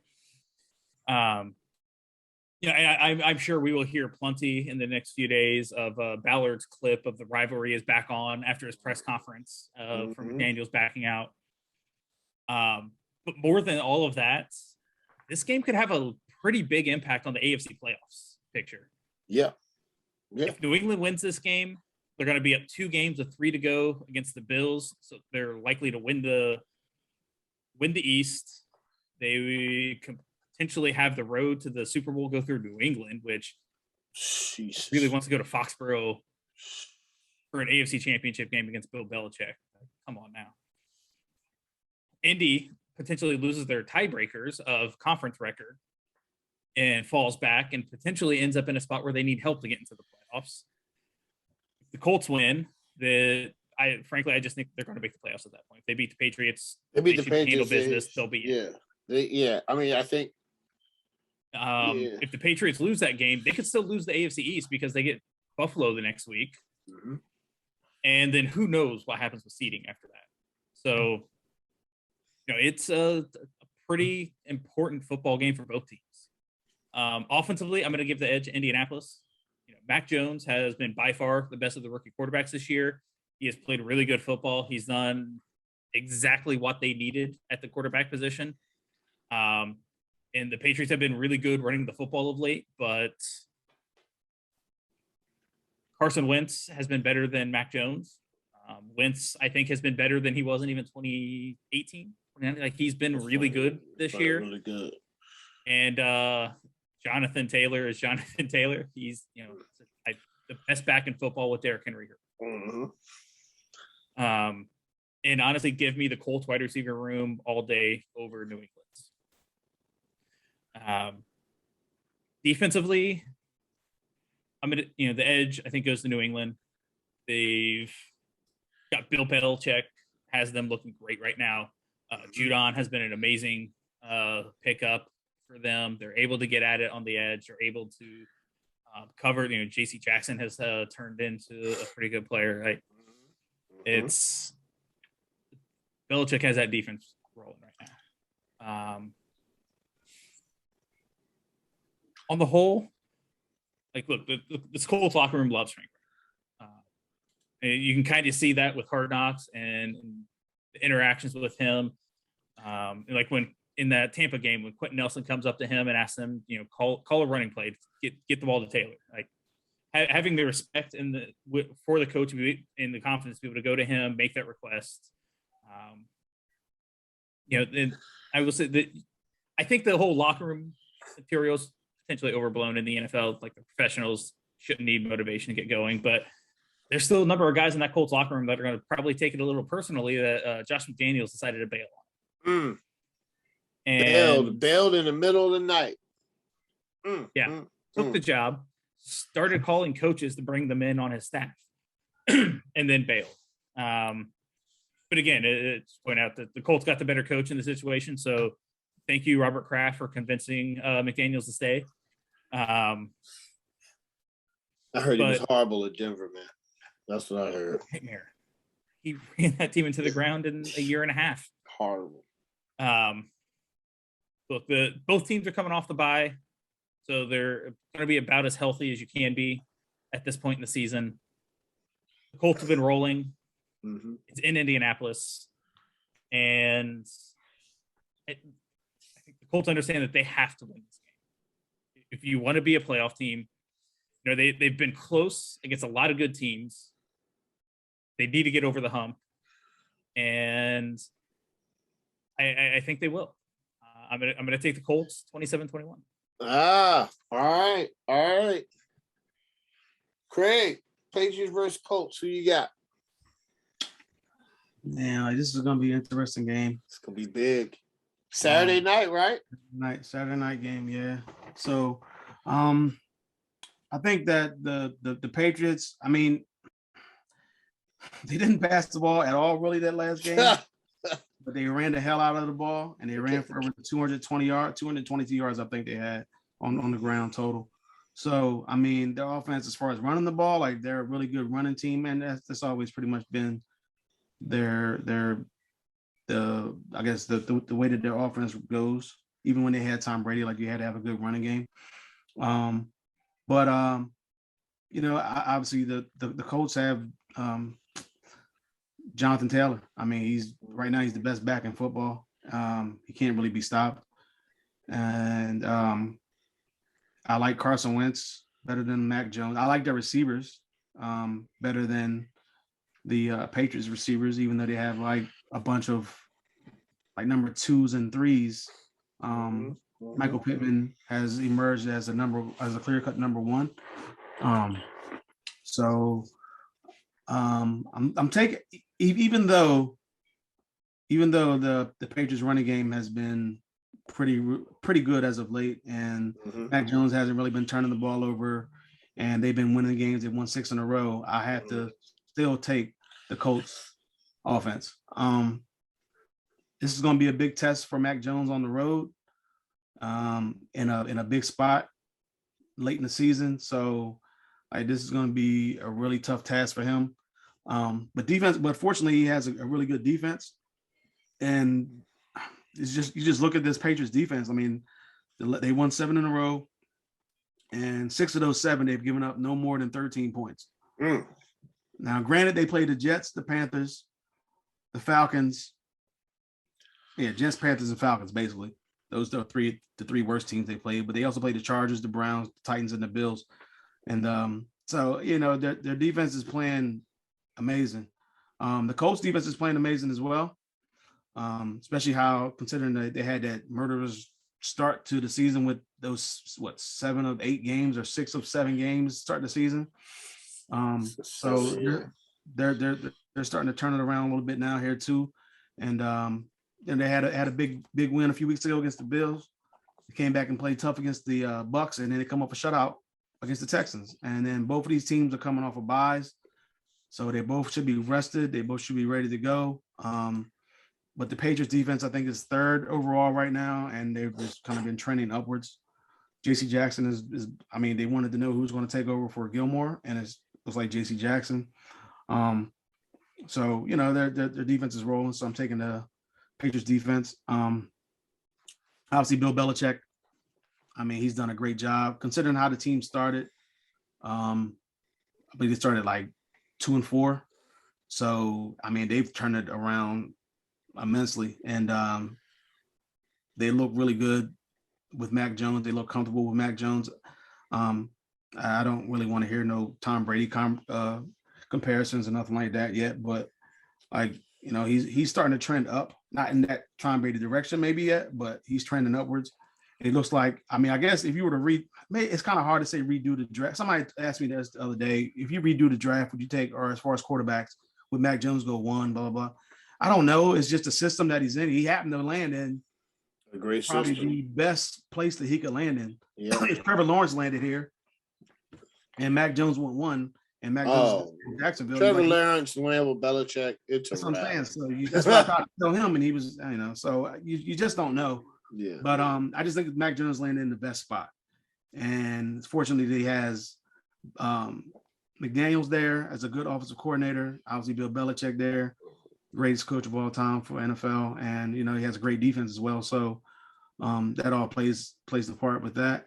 And I think Bill Belichick's going to have these guys motivated. But there's no slack. I mean, there's no. I'm not going to short Frank Wright. He's done a great job as well. Like his team is starting to turn it around, and they're both playing great. Yeah, I think this is a must win for the Colts. I think it's going to be kind of harder for them to lose this game and kind of make the playoffs. I think it's a little bit more difficult, I guess, because especially since it's an AFC opponent.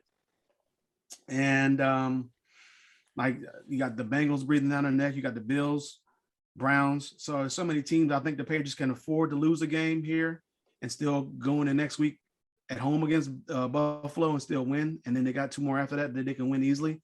So I think the Colts need this game more, and I think they'll get it. I picked the Colts to win this game. The over-under seems a little high to me. It seems like 45. I don't know if it's going to reach that. I'm going 23-17.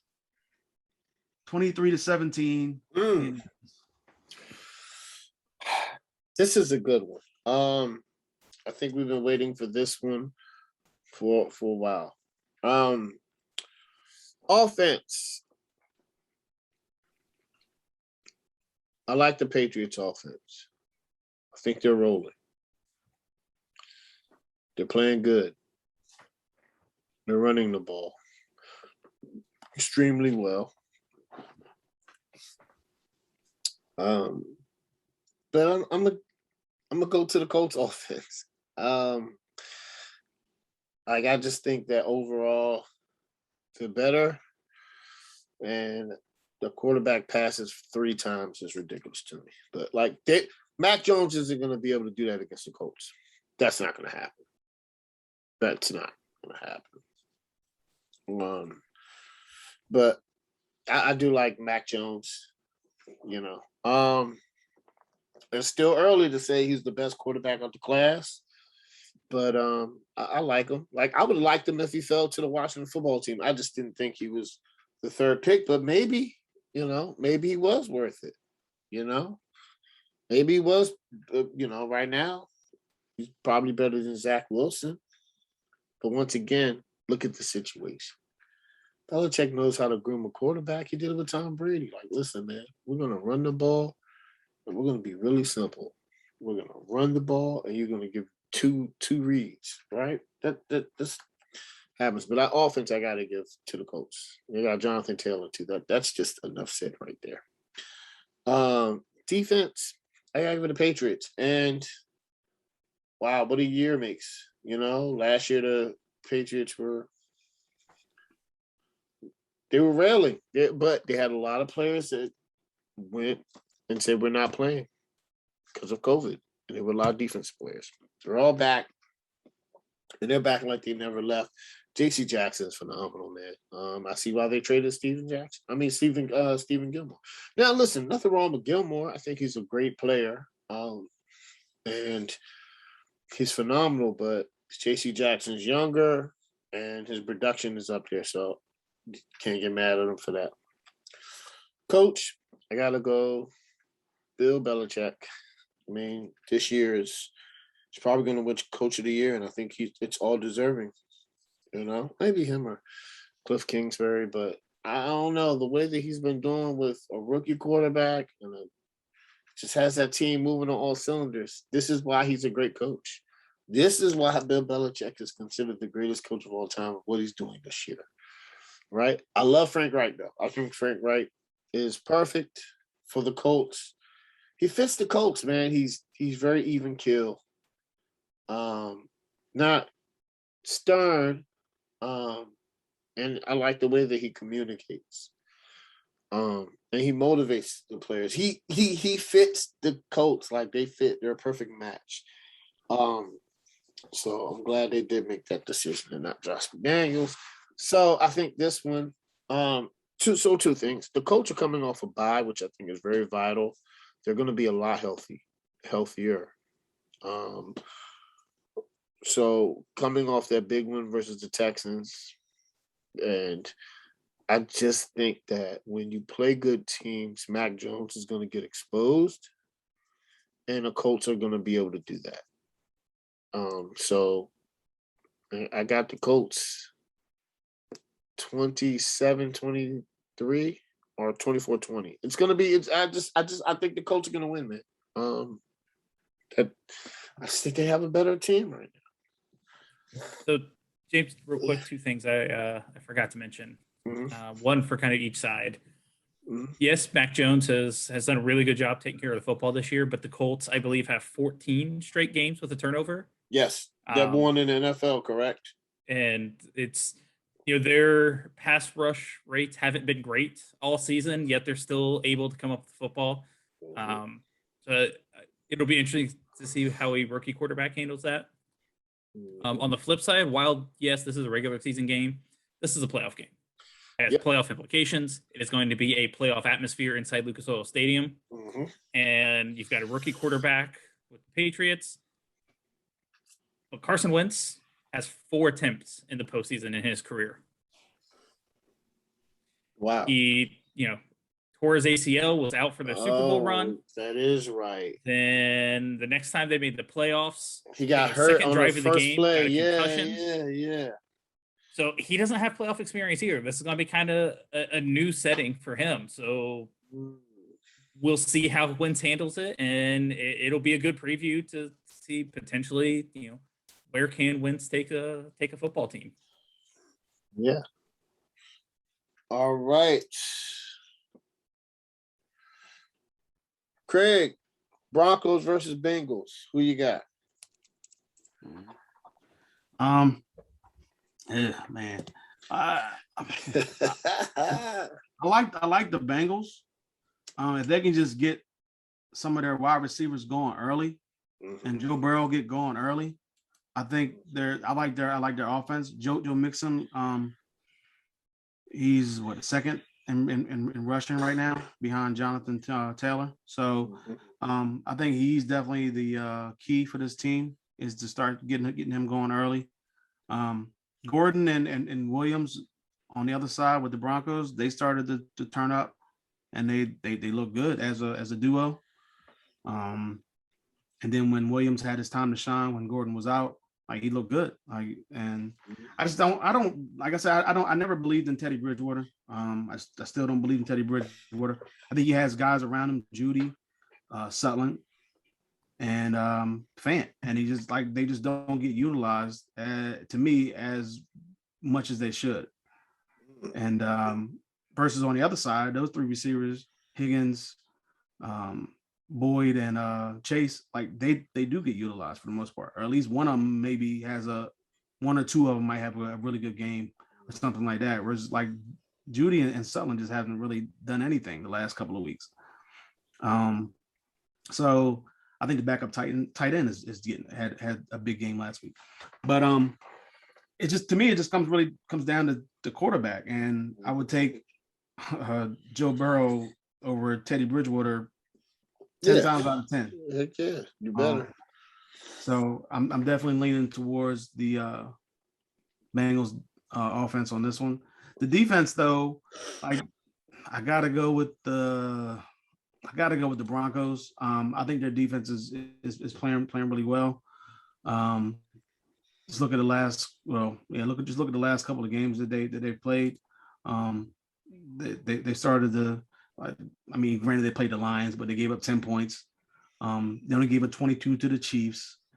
And they beat the Chargers 28-13. So this is a big game for both teams. Both teams are 7-6.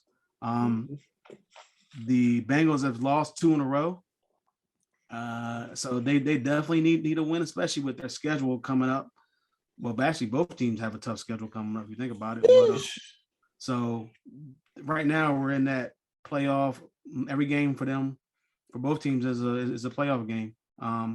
Unfortunately, this is probably going to knock somebody out because somebody's going to fall to 7-7, and unless and they're going to lose a tiebreak. So they end up tied. Whoever wins is going to get that. So, I like the Broncos defense slightly over the Bengals.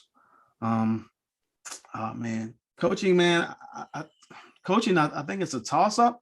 I think for what Denver has done this year, even though they don't have a really good quarterback, I think they've done a great job for the most part. I didn't have them at 7-6 at this point in time during the season, especially after they lost 4 games in a row, I believe, after the 3-0 start. So I didn't really have them at this point at 7-6 trying to fight. They won some games against the Chargers and the Cowboys that I didn't think they would do. So, I mean, they're in a position to actually make something happen. And like I said, the Bengals, man, I don't know what happened to them the last couple of weeks, but they're not. I mean, they're starting to fall off. I mean, they were getting a lot of praise when they were 7-4, and they just beat the Steelers and the Raiders. But now they lost to the Chargers and 49ers in back-to-back weeks, and it's only going to get tougher from here. So, man, I know the Broncos are playing at home. Man, this is tough. I'm gonna lean Bengals. I think they maybe pull it out. I don't really have any confidence in it because they just played poorly the last couple of weeks.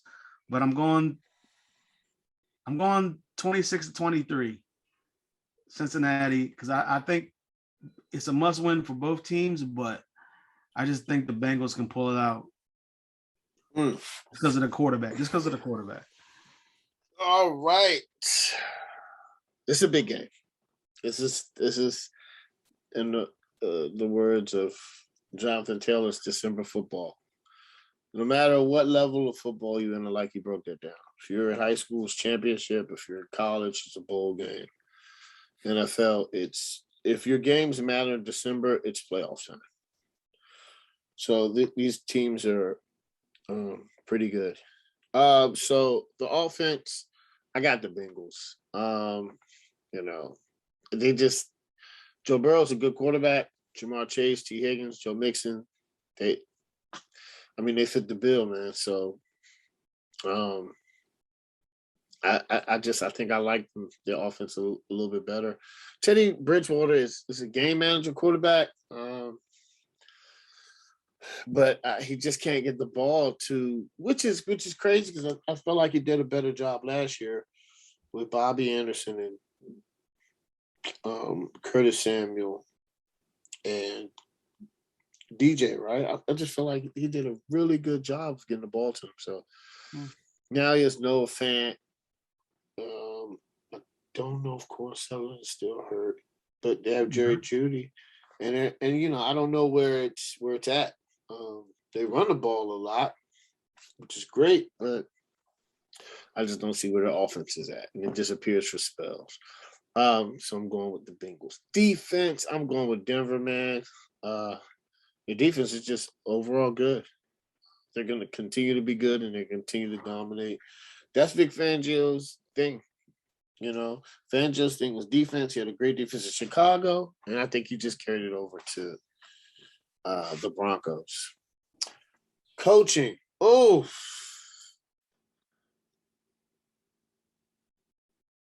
The expectation for both teams. I don't think we picked any team, neither the Bengals or the Broncos at the beginning of the season to be 7-6 at this point. So it's good coaching jobs, but I'm going to give the edge more to this is a hard one. Might be a push. I don't know, man. I mean, because they're decent coaches. They're not great. I question both decision-making, right? Fangio makes some crazy decisions, so does Zach Taylor. Both are inconsistent. So I'll give it to Zach Taylor just because nobody really had an expectation of the Bengals this year. But the same for the Broncos. I don't know, man. It's they're just average coaches. Well, I'll go to Zach Taylor because Zach Taylor will have his job, but Fangio might have his job too. We don't know, So, but this one is going to be a great game, playoff game, both 7-6. I want to say Denver, but I'm going to say the Bengals because they win, lose, and they're going to end up winning this game. But I don't know because they're going to be 8-6, and then I think they have a hard schedule, and then that's when they're going to start losing. They got the Chiefs. I think they got the Ravens, and then you're going to see them start bottom out, and that's where they're going to be, 8-8. But I have the Bengals 28-24. All right, Corey. Broncos versus Bengals. Who you got? Yeah, I think you guys both kind of covered it pretty well. It's situation. Both teams have pretty good defenses that are, the Broncos, I think, have a overall better defense, but Cincinnati's been playing pretty good defense all season. Hendrickson has been a really good pickup for them. Both teams have really good skill position talent. The coaches have question marks.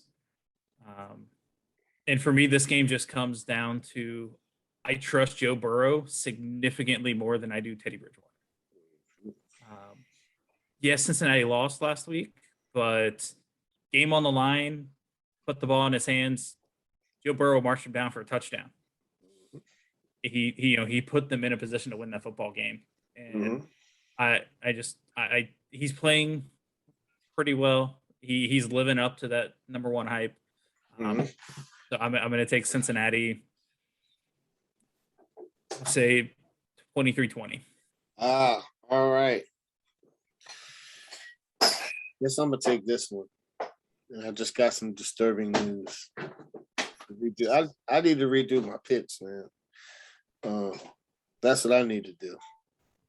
Anyway, the Washington football team versus the Eagles. Offense, I'm gonna go with the Washington football team. I think Heineke is playing better than Hurts right now.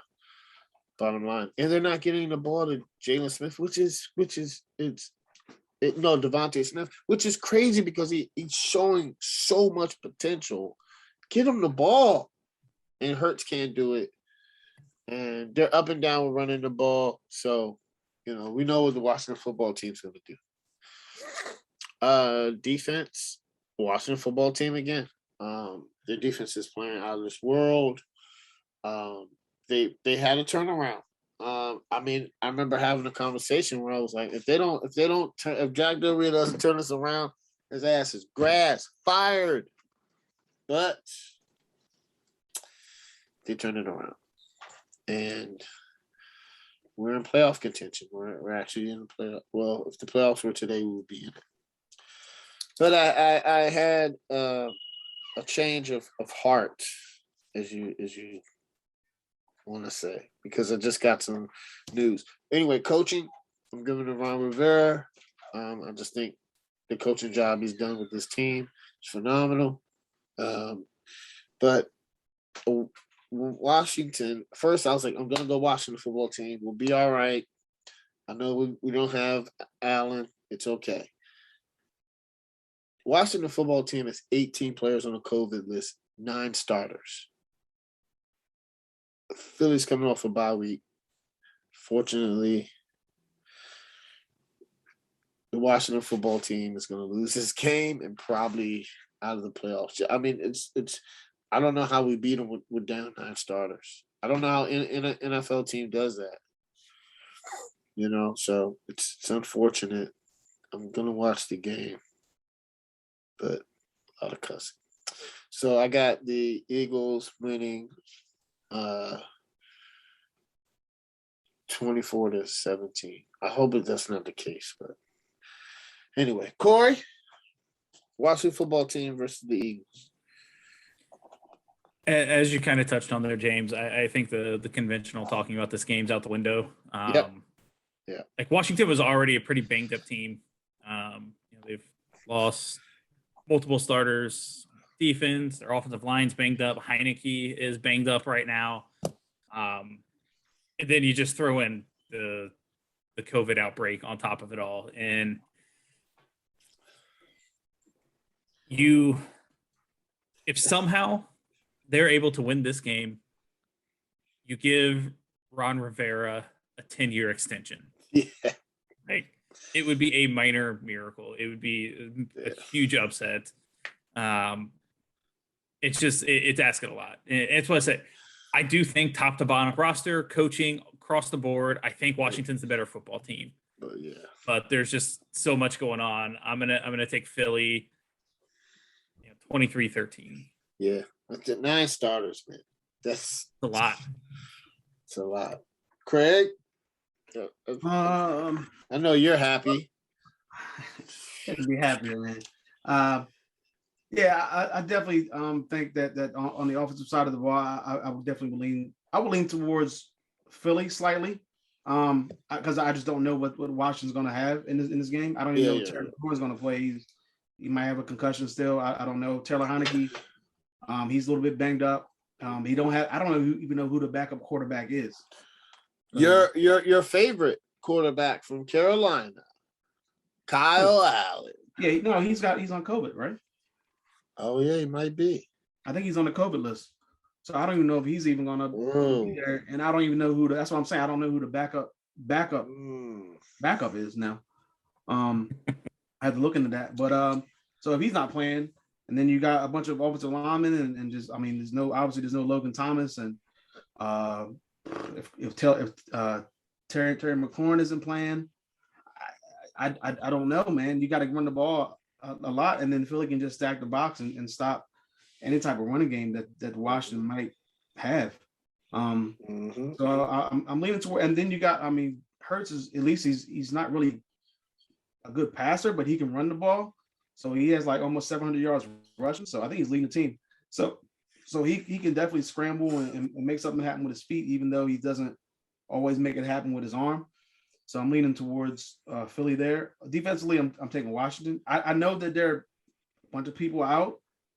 But I just think their defense, especially the last couple of weeks, since basically the bye week, their defense is turning around and they've looked a lot better. They could have won that game last week if Dallas did everything they could do to give that game away, basically. But they still fought back, even with Kyle Allen there. So, the defense had a pick six in that game. It's going to be a little bit difficult in this game, but I think I had to take Washington slightly just because of the COVID issues. If they didn't have all these issues, it would be easily Washington on both sides to me. Coaching wise, I definitely take Ron Rivera. I think what he's done the last 4 or 5 games. From 2-6, he did this last year. The team was 3-6 last year or something like that, 3-7, or I think it was 3-6, and he turned it around last year, and then he's doing it again this year. So I definitely think if they can get this win, I think if Washington wins this game, I think they'll make the playoffs. Because I think because they get Philly again at home, I think everybody should be back to 100% at that point. They get Dallas on the road. I think that's going to be probably a loss, but then they get the Giants on the road, and the Giants are not going anywhere. So that's 9-8. But in this game, I'm taking Philly. If Washington was 100%, it would definitely be closer in terms of a toss up. But I'm going Philly, 27-17. Yeah, it's bad because I'm reading it right now. McLaurin's replacement, Cam Sims, is on a COVID list. Curtis Samuels has been limited. Kyle Allen's on a COVID list. I missed that today. Yeah, Kendall Fuller. It's so there are no other quarterbacks on Washington's active roster. They have 2 on the practice squad that would likely be the call-ups to be backups or potentially start if Heineke couldn't go. Yeah, you got Kyle Shermer and Jordan Teamu.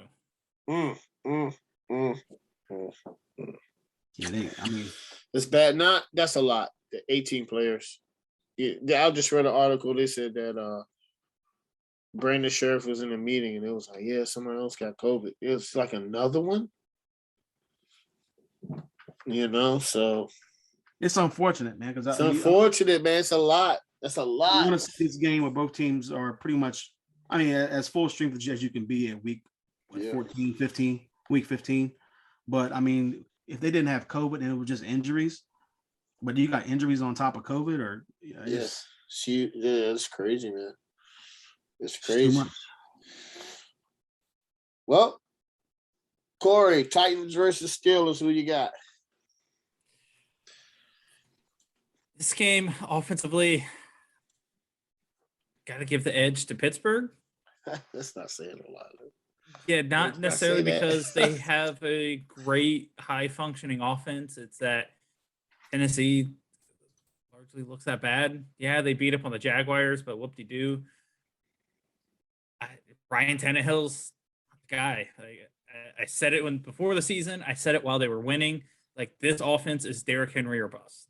When Tannehill doesn't have that play action to work off of with Henry, he struggles. He's not the guy that can put the team on his shoulders and carry them to a win. And we're seeing it play out right now. Yeah, his receivers haven't been healthy, haven't played a ton. That's what Julio Jones does. Pretty sure we talked about that before the season too. Yeah. He stays hurt, man. And on the flip side, like, Roethlisberger doesn't look great. The Steelers' offense kind of struggles at times. So it's more an indictment on how bad Tennessee is there. Defensively, I'm going to go Pittsburgh just because out of the two teams, Pittsburgh has a couple of guys that are legit difference makers. Mika Fitzpatrick and TJ Watt. Kevin Byard is a solid safety for Tennessee. Jeffrey Simmons is a good up-and-coming player, but Tennessee doesn't have just anybody at the level of Watt, which, granted, not necessarily a fair criticism because who does outside of like maybe a few teams, but I think that gives Pittsburgh the edge. Coaching, obviously, Mike Tomlin, one of the best coaches in the NFL. I don't think there's a whole lot to really say there. So it's a matchup with two teams. Tennessee's going to be a playoff team just with how things have shaken out so far. Pittsburgh's trying to get in. Pittsburgh needs the game, and I think they pull it out. I go Steelers 20-14. I don't know if there's a ton of offense in this one. Craig, Titans versus Steelers. Who you got? Oh man, this is gonna be on TV too, probably local. Anyway, this is gonna be a local game. Anyway, the Titans, they haven't looked good, man. Like Ryan Tannehill hasn't looked good at all. Pretty much, he wasn't even really looking that good when Derrick Henry was there, and AJ Brown and Julio Jones. But like he just hasn't. The last like 5 games, I think he's thrown 4 touchdowns, 6 picks. Yep. He's only thrown multiple touchdowns twice this season out of 13 games, and that was both times against the Colts. One game was overtime against the Colts. So he just hasn't really been a consistent quarterback. I think he has 14 touchdowns and 13 picks. For a team that's 9-4, like you kind of wonder how they get here. But I can't take the Titans offense with losses to. I know they lost to the Jets early in the season, but they lost to the Texans more recently. But like at least the Steelers can put up points. I know they were down a lot against Minnesota in that game, and they came back and they made it a 1-score game, another 1-score game for Minnesota. But they can score. They have better receivers. Najee Harris is going to get 1,000 yards easy. He can catch out of the backfield as well. Deontay Johnson looks really good. If Claypool can just show some maturity, sure. Celebrating. It's ridiculous. Diva. Yeah, and Ben Roethlisberger, he's doing pretty much everything he can do, for whatever that is. But I like the Steelers' offense better. They're just healthier, at least on offense. Minus Juju, I guess, but. And then Pat, whoever the tight end, I don't know his last name. He looks really good. Freiermuth? Yeah. Freiermuth. Freiermuth, yeah. Freiermuth, yeah. He's good, 3rd rounder. Yeah, he looks really good. Compared to Eric Ebron, who they had, but so he's starting to step up. So Steelers offense, I would take their defense as well. You could probably toss them up both, and I'd probably take this. Heads or tails, either that one, because Tennessee's defense hasn't looked too good unless they're playing some bad teams, and even still, they lost at one point, like I said, to the Texans, and they barely beat the Saints, who didn't have their a lot of their players, but at least the Steelers get a chance to play against a quarterback who's not good, who's probably worse than Ben Roethlisberger at this point. So that's good for their Pittsburgh Steelers defense before they have to play the Kansas City Chiefs following week. But But coach, Mike Tomlin is a coach easily. Yeah, easy. And like Corey said, this is a must-win game for Pittsburgh. Pretty much every game from here on out. I don't know if that tie is going to come back to bite them, or if it's not even going to matter in the end. But I definitely think that they can get this win. I don't know how much more Tennessee can. Tennessee just basically just going to limp into the playoffs at this point. Yep. They have an easier schedule after this game, but yeah, even still, like they play in San Francisco and Miami at home, I'm not even going to guarantee either one of those as W's. Yeah. But this game, I got to go Pittsburgh. I'm going 29-20 Pittsburgh. All right. Offense. Gotta go the Steelers. And like Corey said, that's not saying a lot because the Steelers offense isn't really, to me, they're not good. And Tennessee, they have too many injuries, man. Derrick Henry and AJ Brown is what the Titans' identity of offense is, and they don't have both of those players right now. And then Julio doesn't have a rapport with Ryan Tannehill, and he's out. He's back. Yeah, but he's missed how many games has he missed? Yeah, so I mean, I just think Julio's just getting up there in age where can't run out time. It's unfortunate. I think he's had a Hall of Fame career, but he just can't outrun time. Unless you're Tom Brady, but he doesn't really get hit or has to run like a receiver. So, give the offense to Pittsburgh. So, Najee Harris, Deontay Johnson, who is, he is a great receiver. And they have Clay Shapool, so we'll see. I think he's matured. I think so. Defense, I gotta give it to the Titans defense is good though, but I just think that their offense is on the field so much they get tired. So I got to give it to the Steelers defense. I believe T.J. Watt is back, right? If T.J. Watt's back, I know he tightened his groin up a little bit. So I think if he's back, it's going to be a problem for Tannehill's going to be running all day. And Steelers they just got a great defense. That's what they're known for. And they continue to know for it. Coaching, I got to give Tomlin. Now, Vrabel's done listen, the coaching job Vrabel's done this year is good. He's been had my respect as a head coach. But I like Mike Vrabel, man. And he's basically working with a thin roster for them they're going to limp into the playoffs because I believe at this point they've won the division, right, Corey? Not officially, but effectively, yes. Right. So if they win if they win and the Colts lose, they would officially win the division this week. Right. Effectively, I think the Titans would have to lose out and the Colts would have to win out or something for it. Yeah. That's so, I don't know. I don't think they're going to lose out. I think they're going to go 2-2 at least. I think that's what I think. But yeah, I just think the injury bug, man. It just at this point in time in the year. And they might get Henry back week 18 in the playoffs, but is he going to be in shape? No doubt. But football game shape is different, man, at this time of year.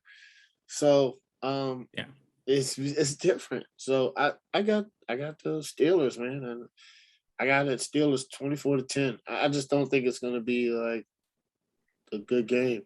I think Steelers are going to dominate. It's going to be one of those games you turn to. It's going to be like, oh, man, Steelers are up 17-0. Yeah. So, Craig, I got good news for you. That game is not a local broadcast for us. There it is. We avoid it. We don't have an early game for CBS. Fox has the doubleheader this week. And instead, we get Cincinnati, Denver in the late window. I like that. I would definitely. That should be a much better game. I would definitely watch that. Yeah. So if Green Bay Baltimore ends up being a bit of a mess because of no Lamar Jackson, there should at least be a good game on locally. Yeah. He's out. Lamar Jackson's out now. He might be. Oh, okay, gotcha. He might be. I at this And point, honestly, even if he plays, I don't know how effective he'll be. So Green Bay could. Yeah, we'll talk about that next. That's the next one. Was that game always on a Sunday night, or did they flex it to Sunday night? Which game? The Baltimore. No, That's the no, 4 o'clock window. Yeah. Oh, what? The Saints. It's the Saints and Bucks. Oh my God, no. Yeah, they're putting Brady in prime time. I would. I would rather. Was at 8. I would rather see. I would rather see if they had a Sunday night game and Lamar was playing. I would rather see it. The Packers and Ravens, or even the Seahawks and man, for real. But they're two small markets. The Broncos, Bengals will probably be a really good Sunday night game, but they want Brady on prime time. But yeah, all right. So yeah. Oh, Craig, last one. We just touched on it. Packers versus Ravens. Who you got? Green Bay definitely on offense, especially with Jackson. I don't know what his status is, but Aaron Rodgers is starting to play day to day. His day to day is not looking good. Man, that's tough. But Rodgers looking like an MVP. Everybody's starting to step up around him. Aaron Jones is back. Dylan has played well when he was out, and when Jones is back there, make a good two-headed monster back there in backfield. Valdez-Scantling and Alan Lazard and obviously Devontae. 3 solid receivers. Cobb is out for the rest of the season, I believe, or he's on the IR at least. So unfortunate for him because obviously Rodgers wanted him to come back for that team. If Jackson is healthy, then I think he brings a different dynamic to that Ravens offense with the running and passing. But if he's not, it's going to be tough. I think Huntley can come in and he can serve as a solid backup, and he can come in and start. He's already won a game early this year. Came in late last week and almost brought the Ravens back, but fell up a little bit too short. But or came up a little bit too short. But I mean, obviously, it's the Packers offense, man. Same thing with the defense. I think there's just too many injuries on that defense for Baltimore, and man, they're just ravaged with injuries. And Green Bay's defense is starting to play a lot better. They're sitting at 7th right now in total defense. So and they're doing it without Alexander and their linebacker Zadarius Smith. Yeah, Smith. So I mean, their defense started to pick up, and I thought that was going to be their weak point coming into the season, and it's going to be the Ravens' strong point. But kind of flip-flopped here, and now the Packers' defense is starting to play well. Ravens is not. But I think the Ravens' defense can play well in spots. It's just they're going to have to kind of do it, unfortunately, against arguably the best quarterback in the league right now. So the good news is that they get him at home, but I mean, they still have to. I mean, Aaron Rodgers can play pretty much anywhere. The coaching, the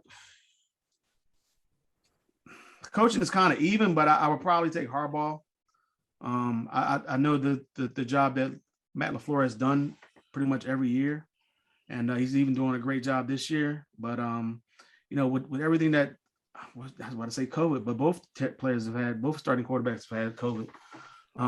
Just with the injuries alone for Baltimore and the way that Harbaugh has coached his team. I know the Packers have had injuries as well, but I mean, that defensive side of the ball for Baltimore has been decimated with a bunch of injuries since before the season even started, starting with Marcus Peters. So, I definitely think that the coaching goes to Harbaugh slightly. But in the end, I picked the Packers to win this game. It's just tough because I don't know if Jackson's going to play. Either way, I was going to pick the Packers, but just the score might be different. I'm going 27-19, Green Bay. All right. Yeah, so this one I was looking forward to on the schedule. I really was. But the offense gotta go to the Packers. Aaron Rodgers is etching his way into the MVP conversation like he does every year. And you got Devontae Adams. Alan Lazard is trying to carve out his role as a secondary receiver. Got Aaron Jones. Got Aaron Jones and AJ Dillon. Like the offense is just better. And I think for Baltimore, their offense is Lamar Jackson. That is their offense. And unfortunately, he might not play. So I got to go Green Bay. And even if he did play, I would go Green Bay, but it'll such a great game. Defense, I gotta go to the Packers. Now, here's the crazy thing about the Packers is their defense is getting healthier. So they're gonna get key defensive players back at the right time. And their defense, I think Corey said it. I don't know if it was last week or 2 weeks ago. This is Rodgers' best defense since he won the Super Bowl. And that's scary. Because if they play Tampa again, I think they're going to win. Because they have a great defense, man. I would love to see it. I can't wait, actually, for that rematch. So I got to give the defense to the Packers. Even though the Ravens have stepped up. But I just think the Ravens are decimated with injuries at the wrong time. And then for the coaching, man, listen, LaFleur he's a good coach. He's a good coach. Is that and I don't think that's a product of Aaron Rodgers. I think he's a good head. I think he's a good innovative head coach. But I got to give it to Harbaugh. Once again, Harbaugh. Listen, Harbaugh goes for it. I think Harbaugh resume speaks for itself. And just the way that they're playing, right? They almost beat the Browns without Lamar. And I think Harbaugh's going to have his players ready to go every week. That's how good, and that's what good coaches are supposed to do. And that's how he's a great coach. To the game, man. I was really wanting Lamar to be healthy because I was really anticipating this game. I was looking at on schedule like, yes, I can't wait. But because there's so many injuries decimated, I think the Packers go in there. I think they make a statement. This is one of the ones I had the Ravens losing. I did have the Packers going 4-0. I think the Packers win impressively 35-10.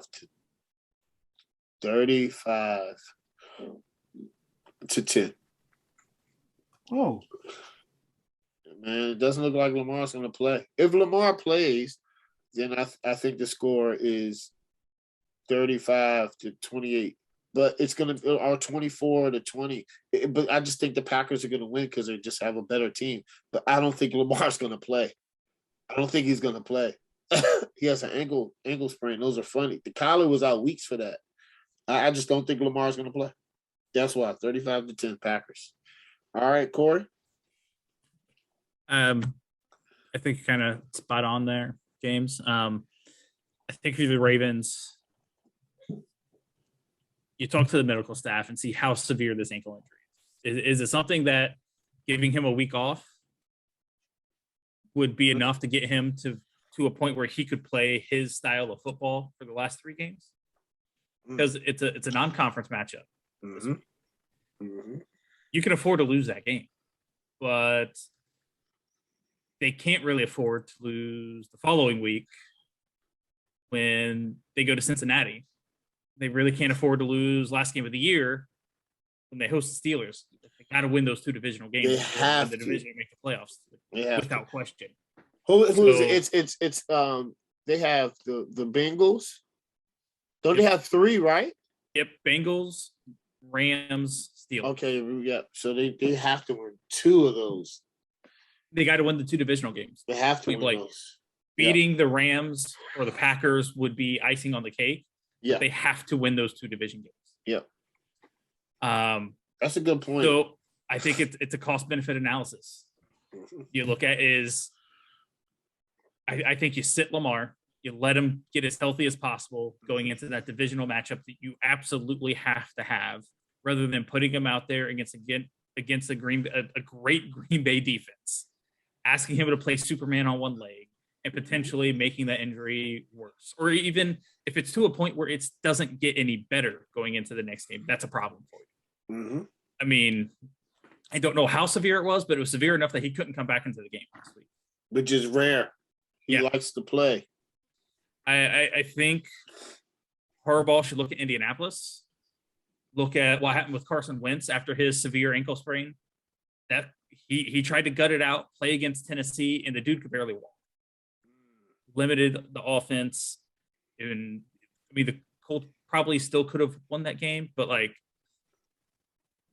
the offense struggled with that. And if Lamar can't move, then that offense is going to be a mess. Anyways, put Huntley out there, do your best, but sit Lamar, potentially sacrifice the win this week to win your division games and make the playoffs in the following weeks. So I'm with you. If Huntley's out there starting, no Lamar Jackson, I think the Ravens can keep it interesting for a while, but I think it would probably be a 2-score game. I would take Green Bay like 28-17 or something. Oh, this is probably going to be on TV. Yeah, this is going to be the local, national 4:30 game on Fox. Yeah. And if you're the Ravens, screw it.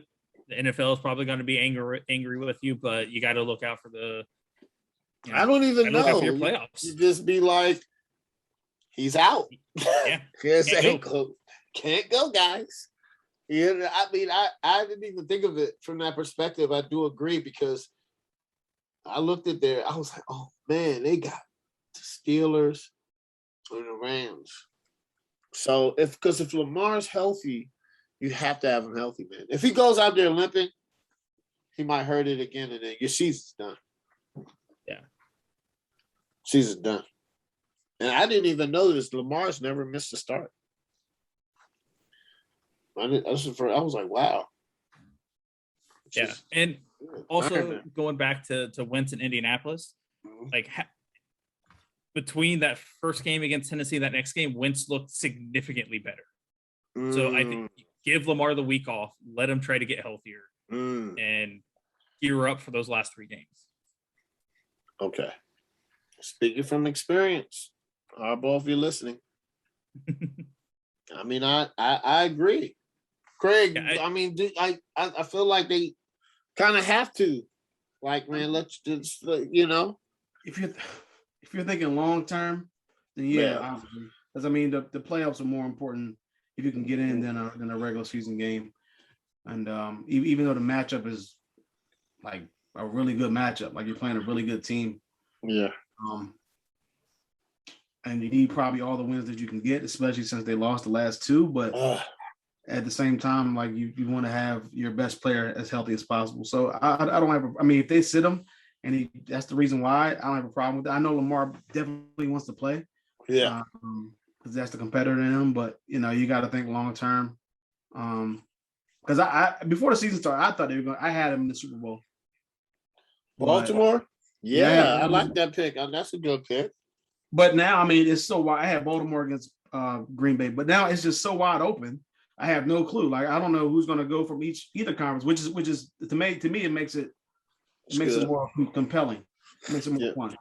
So maybe Baltimore, if they sit him this week, he like finds a second gear and he comes back out and they go for a big run in the playoffs because it is one game that he set out. Who knows? That's what I will hope, because and Carson Wentz is a very physical quarterback. This game is physical, and Lamar Jackson game is physical. And quarterbacks, you know, they rely a lot on it. Well, all NFL players do, but I think quarterbacks really rely on their ankles, pivoting, you know, pushing it. But the Ravens You know. offense this year, with all the injuries at running back, the offense has been placed square on Lamar's shoulders. And if he can't do what he does, that's a problem. You got to try to get him as healthy as possible for the final stretch. Yep. Yeah. Because, I mean, listen, without Lamar, I think you beat the Steelers. That's it. No.